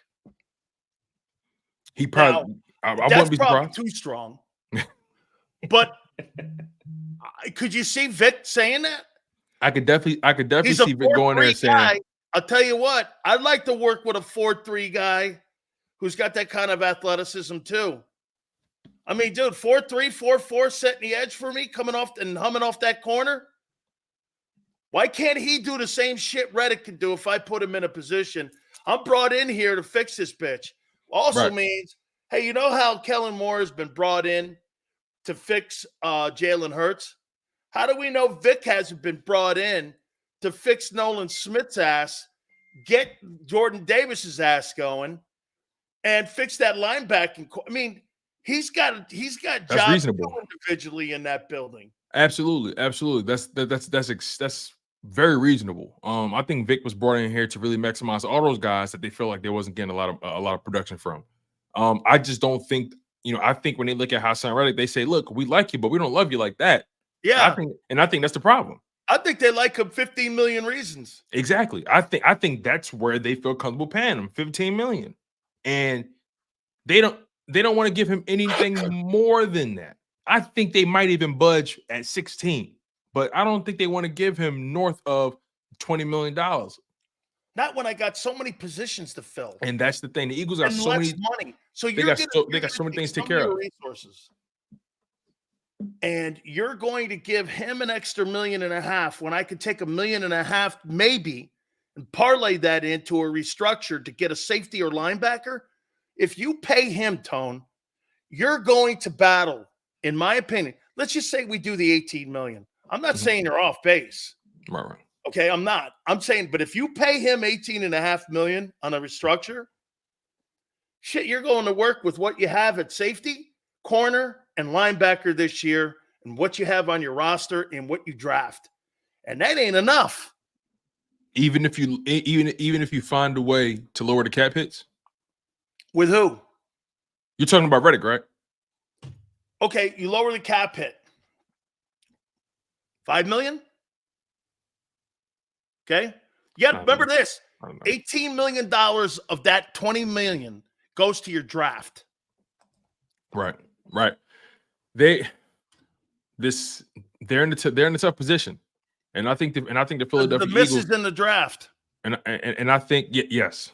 And I think the Philadelphia Eagles, although they, in my opinion, I think they hold the leverage because I'm looking at the market right now. I think they hold the leverage, but at the same time, they don't do themselves any favors missing in the draft the way they did. If you trade them, you get 15 million added to your cap. I hear you, man. Like I always say, there's two sides of me always competing, right? My fan side. You know why? My fan side likes Reddick. Say it again. You hate the money. Yeah, man. Why can't this be like Madden? It's easier. Why can't this be like college? You know what I'm saying? Why can't this be like college with the money? Dude, the money sucks. But you see, this is why the league loves parity. But the money makes it interesting. The money makes it interesting, does it not?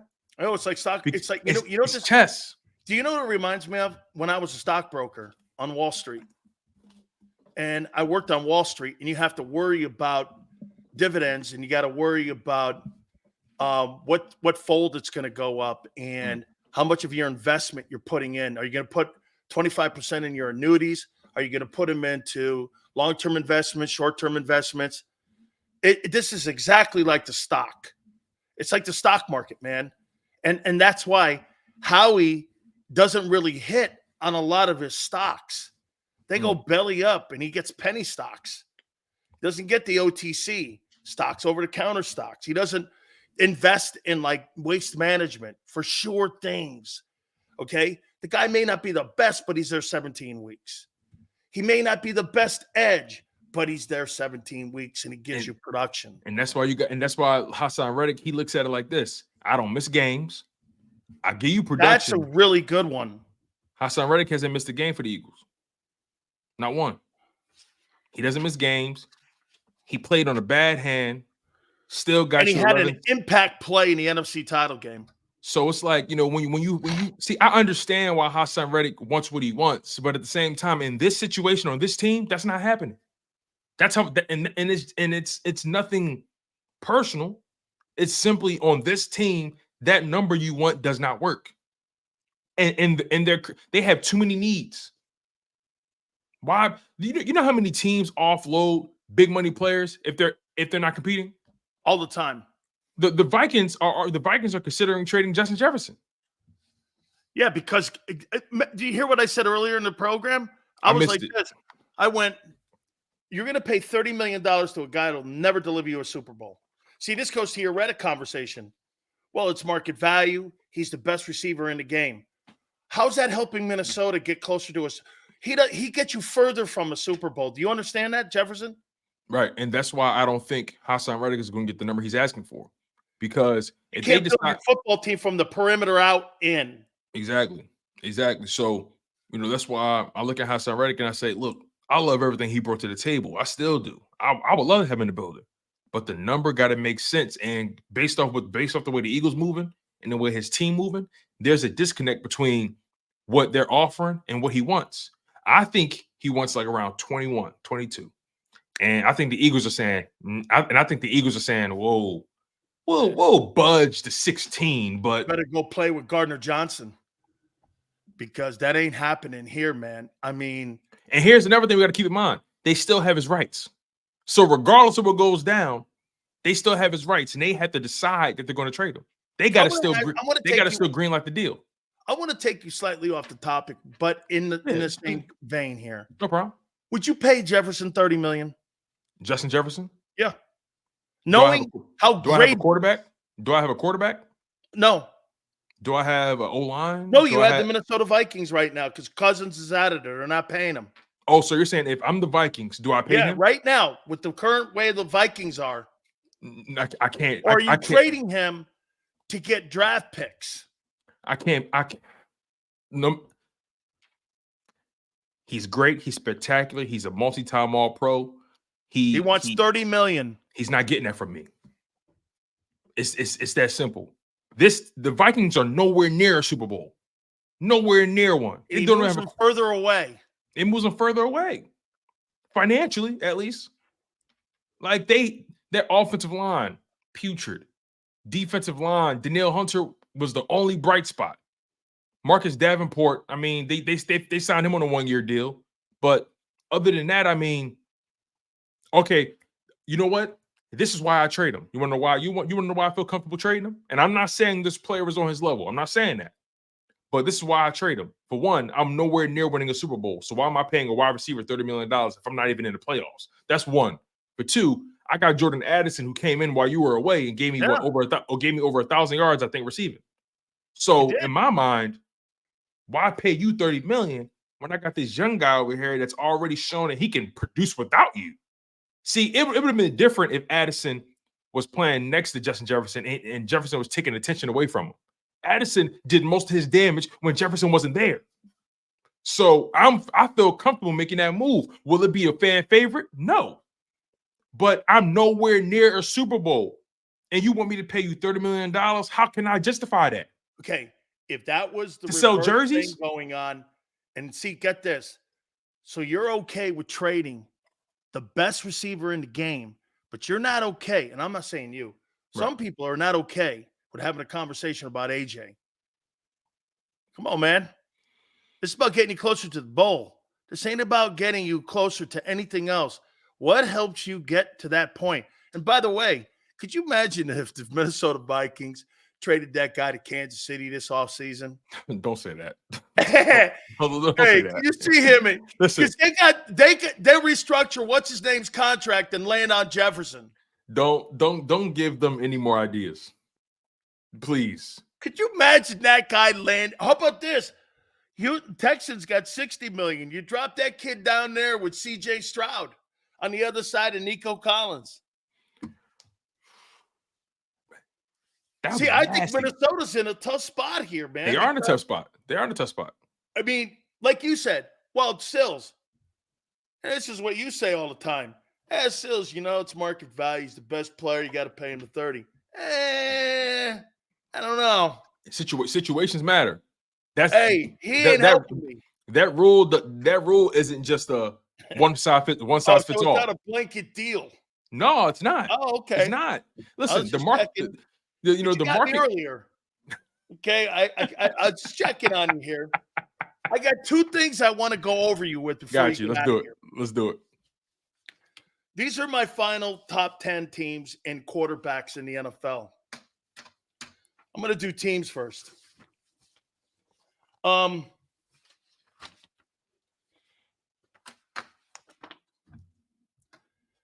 You tell me if you disagree or agree. And to my disdain, I did something, but I can't dismiss something. Okay. I'll make sense of it. I got the Cowboys 10th. 10th best team in the league? Yes. Okay. I got the Eagles 9th. I can't dismiss 11 wins. Even though I think you have a trash defense. Mm-hmm.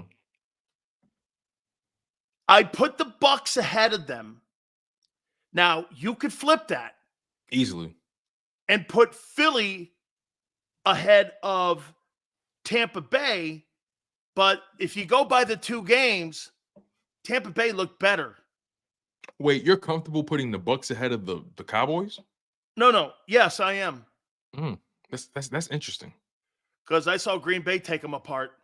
Okay. That loss did a lot of damage in your eyes. Yes. Okay. And you lost the coordinator. Good call. Good call. Because we have no idea what Mike Zimmer's going to do. Good Absolutely not. He's been out of the game a bit. That's a good call. Okay. And you're $14 million over the cap. Who's leaving? I'm glad you said that. Did you know DeMarcus Lawrence is entering a contract year?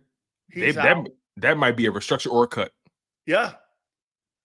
They're not paying a quarterback. That's the problem. I'm not paying a guy $30 million to move me further away from the bowl. I got Green Bay 7. I got Houston 6th. I got Buffalo 5. Detroit 4. Baltimore 3. San Francisco 2. And Kansas City 1. So just to refresh. Dallas 10. Philly 9. You know what? I'm going to change that. I'll put the Bucs at 9. And I'll put Philly at 8. So I'll have Dallas 10. Tampa Bay. Now, again, Tampa Bay is going to look different too because they're losing Mike Evans. Mm-hmm. And Devin White probably didn't they lose a coordinator? Yes. He's the head coach of Carolina. So they're losing Mike Evans, and we don't know what the OC is going to do with their offense. Yep. And they lost Ryan Jensen, their superstar center. Yeah, and Antonio Whitfield, if I'm not mistaken. Antoine Winfield is a free agent. So their defense took a hit. They lost their best player on defense. They lost their best player on offense. They lost their best offensive lineman, and then they lost an OC. Are they really top 10 still? And we don't know what the quarterback is. No, you talked me out of it. I'm going to put Seattle there. Way to go, Tone. So I'm going to go like this. Dallas 10, Seattle 9, Philly 8, Green Bay 7, Houston 6, Buffalo 5, Detroit 4, Baltimore 3, San Francisco 2, Kansas City 1. Okay, KC 1, San Fran 2, Buffalo 3, Detroit 4. Okay. I actually like this list. Like completely top. I actually like this list. Who do you think wins a Super Bowl, or who do you think puts his team in a Super Bowl quicker, in a position to be in a Super Bowl? Jordan Love or Stroud? I'm gonna say Love. You wanna know why? Because Love is in the NFC. Stroud is in the AFC. He got to go through Lamar. Got to go through Patrick. Got to go. He has a lot of he got a lot of demons to slay before he get to the mountaintop and save the chick from the dragon. Yeah, you know what I'm saying. Whereas the Jordan Love, he already smacked the hell out of Dallas. They came this close to beating San Fran. They should have beat San Fran. They should have, but they didn't. So we can't change the narrative. Let me ask you this. I just believe Love has less barriers to entry than CJ Stroud does. Let me ask you this. I left Cincinnati and Cleveland out. I just realized that. Listen to this. Cleveland, it has to be a nightmare with this whole Deshaun Watson deal. Absolutely. So far, they have 2 botched seasons. 2. You might as well say they burnt money for 2 seasons straight. I mean, dude, you gave $100 million to a guy who gave you nothing. They burnt $100 million in 2 seasons, Sills. They burned it alive in a trash can. Dude, you've played 7 quarterbacks in those 2 seasons. And you've had nothing but bad pub. I mean, meanwhile, Stefanski is still winning double-digit games. Here's the reason I left Cincinnati out. Hey, Joe Namath Burrow. yeah. Hey, that's, man. Yeah. You got to start. I get it. Okay, you got to start showing me you can get through a season here. It can't be one on, one off, one on, one off, one on, one off. Hey, and I get it, man. Get this, Tone. He's a gifted player. Absolutely. But you know what? You want to hear something? He's as detriment to his team as Deshaun Watson is. It's just different situations. Listen to this. So, Joe Burrow's been in the league for 4 years, right? Wow. In 4 years, right? He would have played 67 games if he was fully healthy. He's only been available for 52 of them. So he's missed 13. He's missed 15 games. Almost the whole season. He basically missed a whole season of his career.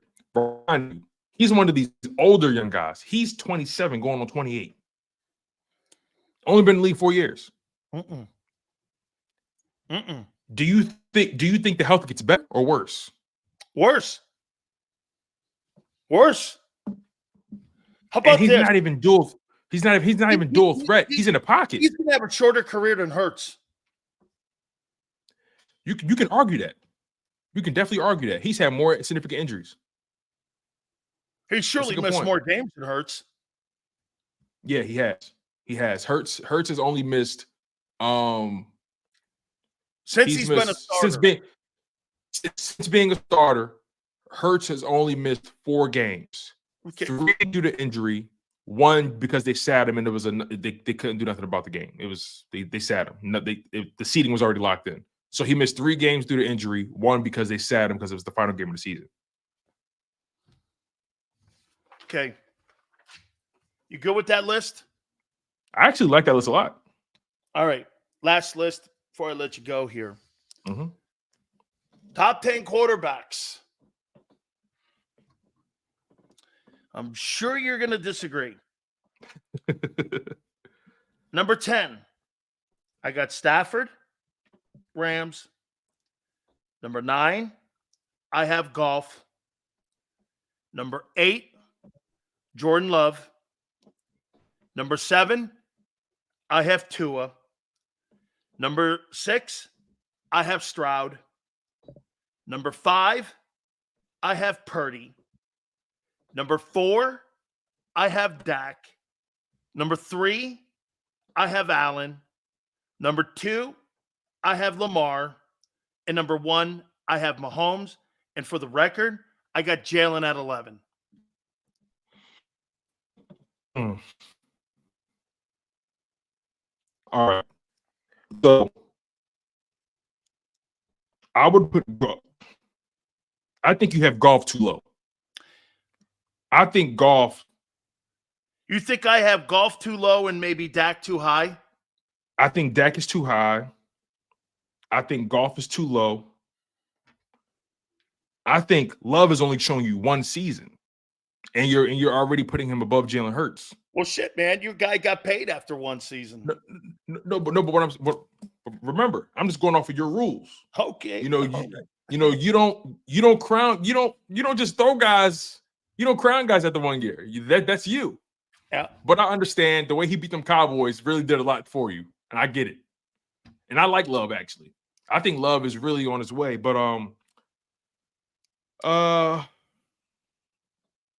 give me your top 10. Jalen hurt himself a lot with them turnovers. He hurt himself a lot. And that stretch run.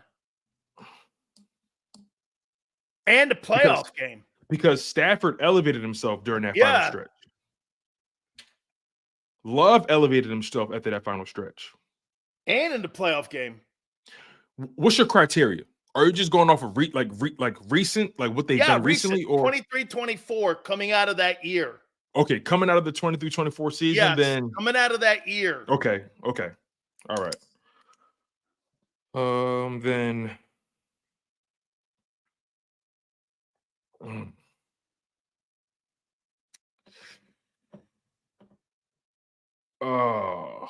I gotta put Hurts 10. I can't leave him out of my top 10. He was a Pro Bowler. I mean, Stafford didn't make the Pro Bowl. Baker Mayfield made the Pro Bowl. Gardner Minshew made the Pro Bowl. Come on, man. Okay. All right, listen. Hurts had a better record than Stafford. He had more touchdowns. I think he had more total yards. Baker Mayfield outplayed Jalen. Baker Mayfield's not on your list though, so we can't talk about him. Yeah. Jalen beat Stafford earlier this year. He beat him. Jalen beat Stafford. Jalen beat Dak. Jalen beat Mahomes. Jalen beat Allen. Jalen beat Tua. I understand Jalen things went lost to south. Zach Wilson. Jalen lost to Drew Lock. Jalen lost to Tyrod Taylor. This is the NFL. People lose. It's the Those NFL. guys aren't on my list either, right? Yeah. You think he had a top 10 season? The turnovers, it's hard. I'm not justifying the turnovers. I want to make that clear. I am not. And a stretch run, Tone. Okay, listen. I understand. I understand where you're going with this. But like you said, hey, watch this. Do I think Lamar Jackson was a top 10 quarterback last year? Shit, that guy wasn't a top 15 quarterback. All right, let me ask you this then, right? How do you have the Eagles as a top 10 team, but you don't have their quarterback as a top 10 quarterback? Because I can't dismiss the stupid 11 wins. And that's a unit thing. That's not a quarterback thing. And didn't you say they got those 11 wins because of him? You said that on this platform. You said that. I don't remember. You said that. Hey, live chat. I need your help here. He said that. I don't remember. He said no, that. I said they won them because of Sirianni. I said they won those 11 games because of Sirianni. Hey, look, I'm just I'm done with this chat. I'm just trying to hold you accountable. I'm just trying to hold you accountable. Okay, you beat me today. I've had enough of it. Oh man. Hey, yes, sir. Yes, sir. Oh, good job, man. Brian's funny. Look at this, man. Brian's hilarious. Dan pleads the fifth. Hey, what do you think? I'm Hunter Biden? Come on, Brian. Oh my God. Pleading the fifth. But I do like your top 10 teams list though. I think that's very strong. Very strong. But I just look at it. Dismiss the 11 wins. Yeah, 11 wins. He beat most of these quarterbacks that's ahead of him. Well, not most. He beat Stafford. He beat Tua. He beat Dak. He beat Mahomes. He beat Allen. So he beat about maybe 4 guys on the list, I think. Yeah, he beat Stafford. He beat Tua. 1, 2, he beat 3, Dak Prescott, 4. Allen. He beat half your list. He beat half your list. Granted, the fall was bad, but that was a team fall, right? Oh, wait a minute. Hold on. Wait, no. Half this list and lose to half the list of the worst quarterbacks in the league. But listen, you're giving more credit to the team. Yes, I am. You're giving, but you just said this team is not even a playoff team. Yes, I am giving more credit to the team. I'm a team guy. But there's no defense there. Okay, there's no defense. And I hate quarterbacks. Okay, there it is. Dan said he's on record. Gator sniffing GM. Oh man, you got to put him in the top 10, so you got to. Man, so you're going to put him in the top 10 over a Super Bowl winning quarterback? Oh, here we go. You said off of last season. Now you're talking about 2021. All right, it's time to get the hell out of here. I'm finished with this. Oh my God, y'all hearing you guys? This is insane. Hey, wait a minute. I got to leave you with this though. All right. Howard Eskin is the biggest ass kissing eagle. Hey, yeah. Yo, Angelo was 1 of 1. He's 1 of 1, baby. Hey, congratulations to you. Well done today. Thank you very much, sir, man. I appreciate you. You got it. That's our good friend Tone. Hit the like button. Keep it here, National Football Show.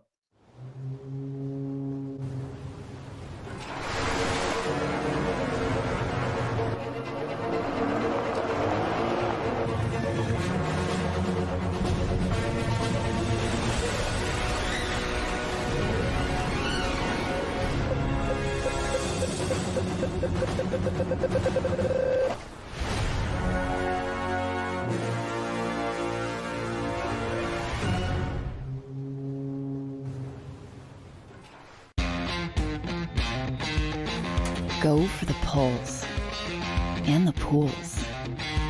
Go for the oohs and the ahs. Go for the bubbles and the bubbly. Go for the story and the stories. Go for the win. Go to Ocean Casino Resort. Book your trip at theoceanac.com.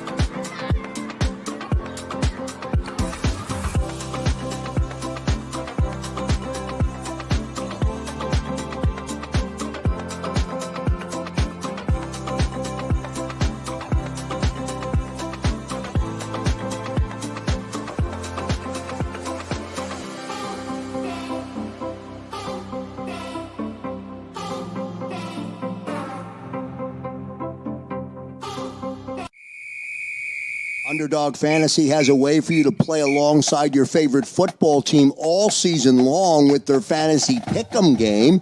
You pick between 2 to 5 players, select whether they'll go higher or lower on one of their stats, then do what you usually do on a Sunday, watch the games. You can win up to 20 times your money in a single game by going 5 for 5. It's a fantasy game, and the Sports Betting Show wants you to get involved. Go to UnderdogFantasy.com. When you sign up, use the promo code WIN, and Underdog will double your first deposit up to $100. That's UnderdogFantasy.com. Use the promo code WIN. Go for the win. Go to Ocean Casino Resort. Book your trip at theoceanac.com. EAGLES. Eagles.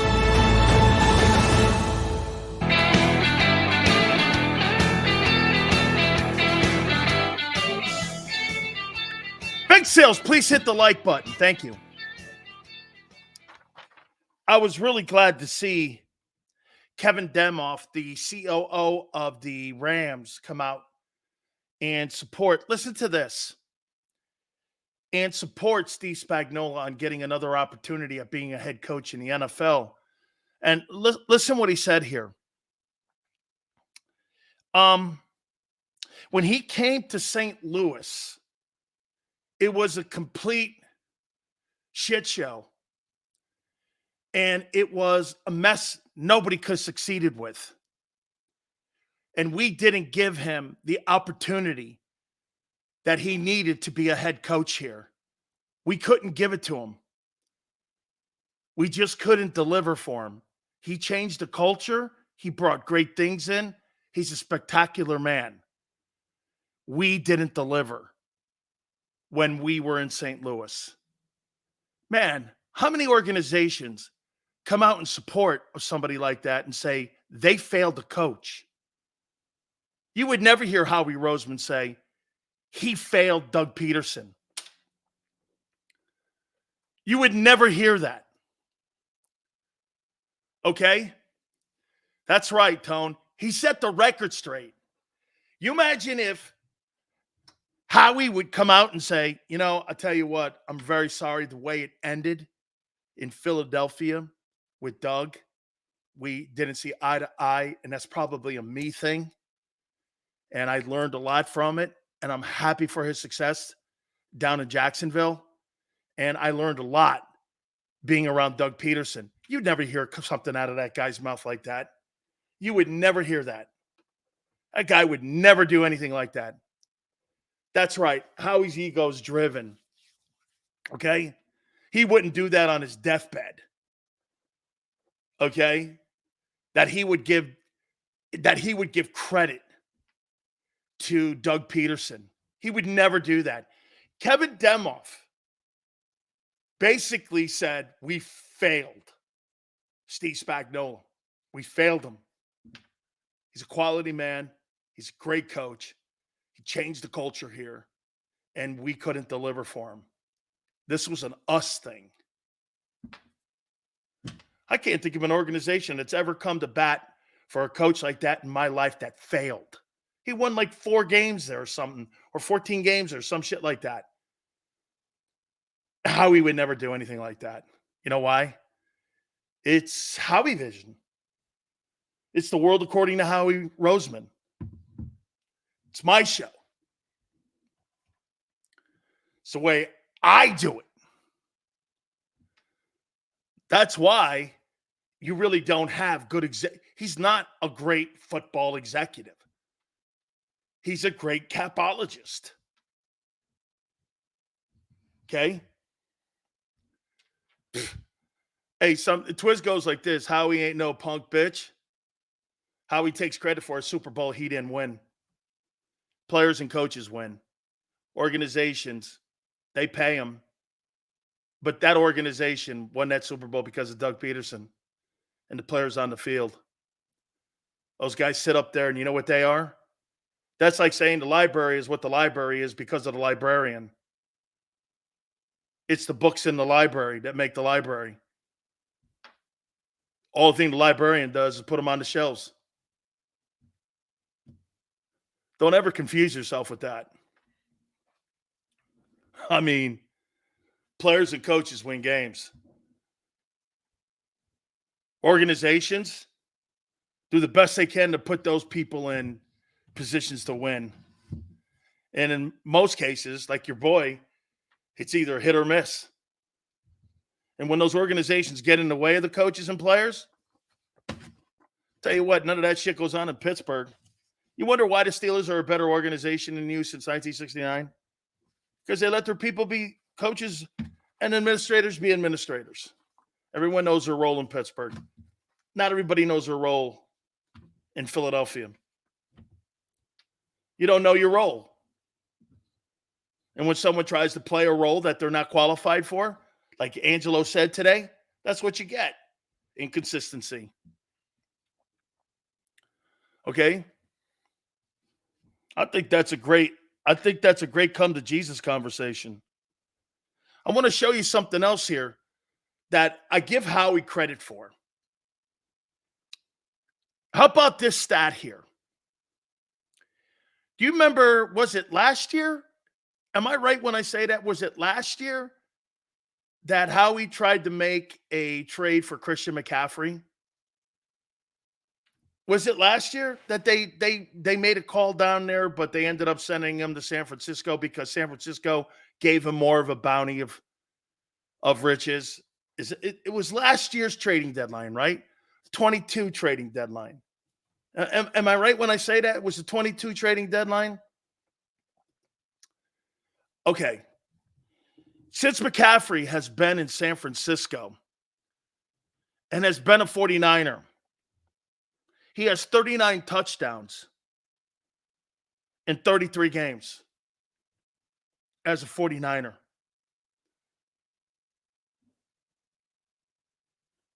39 touchdowns in 33 games.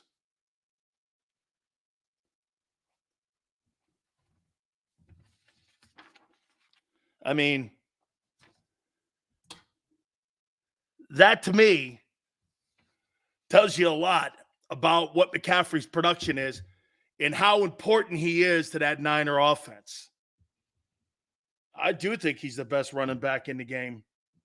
I do. There's not a question. 39 touchdowns. That guy has scored in 33 ball games since he's been in San Francisco. You know, I usually don't want to end it on a bad note or kind of a controversial note, but I will say this. I saw Jared Bell's article, and he put it out there in USA Today. We've had Jared on the show. You guys have seen him at least 3 times. I think we've had Jared Bell. I'm on his panel. He's a Hall of Fame voter, and he brought up the Jason Kelsey pushing Andy Reid, and how would that be if like Antonio Brown or T.O. or any of those guys had bumped into Travis Kelsey, excuse me. Thank you, Tone. And, you know, the more you think about it, it's true. Should he get a pass for putting his hands on someone? Is winning the Super Bowl cover it? Or is that white media talking?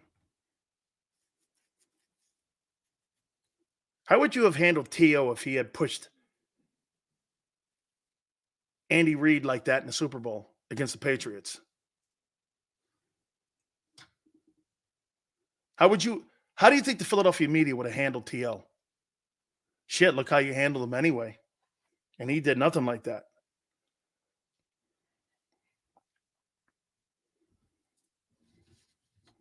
I think we have to always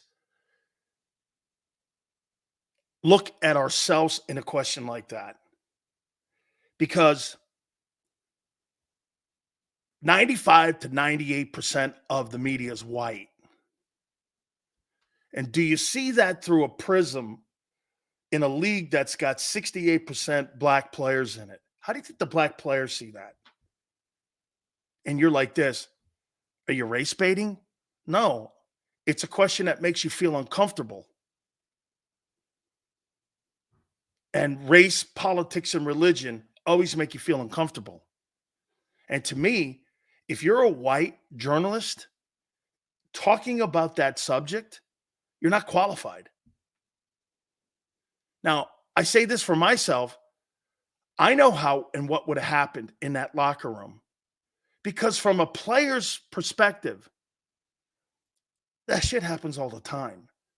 But you got to remember, a locker room's not a reflection of society. It's a different world. Players don't see that as race or anything. However, society does. You see it that way because you see things through the prism of black and white. I see a locker room as my brother, and sometimes we get in conversations with our dads, and it's a family environment. And I have to remember that I'm not in that environment anymore. See, the world saw that different than how Keyshawn Johnson, I talked to Keyshawn about it. He goes, you really thought that was a big deal? I go, I think the world thinks it's a big deal. He goes, well, the world's wrong. I'm like, not really. You know, we live in it now. We don't live in that locker room anymore. You know what I mean? We don't live in that. That's why, you know, when I was early in my career, I would talk like a locker room. And most of you were offended by many of the things I said, but that's how we spoke in the locker room. Hey, society's not like a locker room. There's more harmony in a locker room than you think. Okay? NFL is like the military. It takes a unit to win a game. KC lost the Super Bowl. KC would be crushed. Yeah, absolutely. Okay? Reggie goes, you called your brothers monkeys. Did you forget that part? No. But you took it, what I just said, Reggie. Jonathan Vilma didn't take it that way. You did. And I think Reggie makes my point. Thank you, Reg. You made my point. Jonathan Vilma and Courtney Finnegan, those guys didn't see it that way. You did. Thank you, Reg. You totally made my point. That's how you saw it.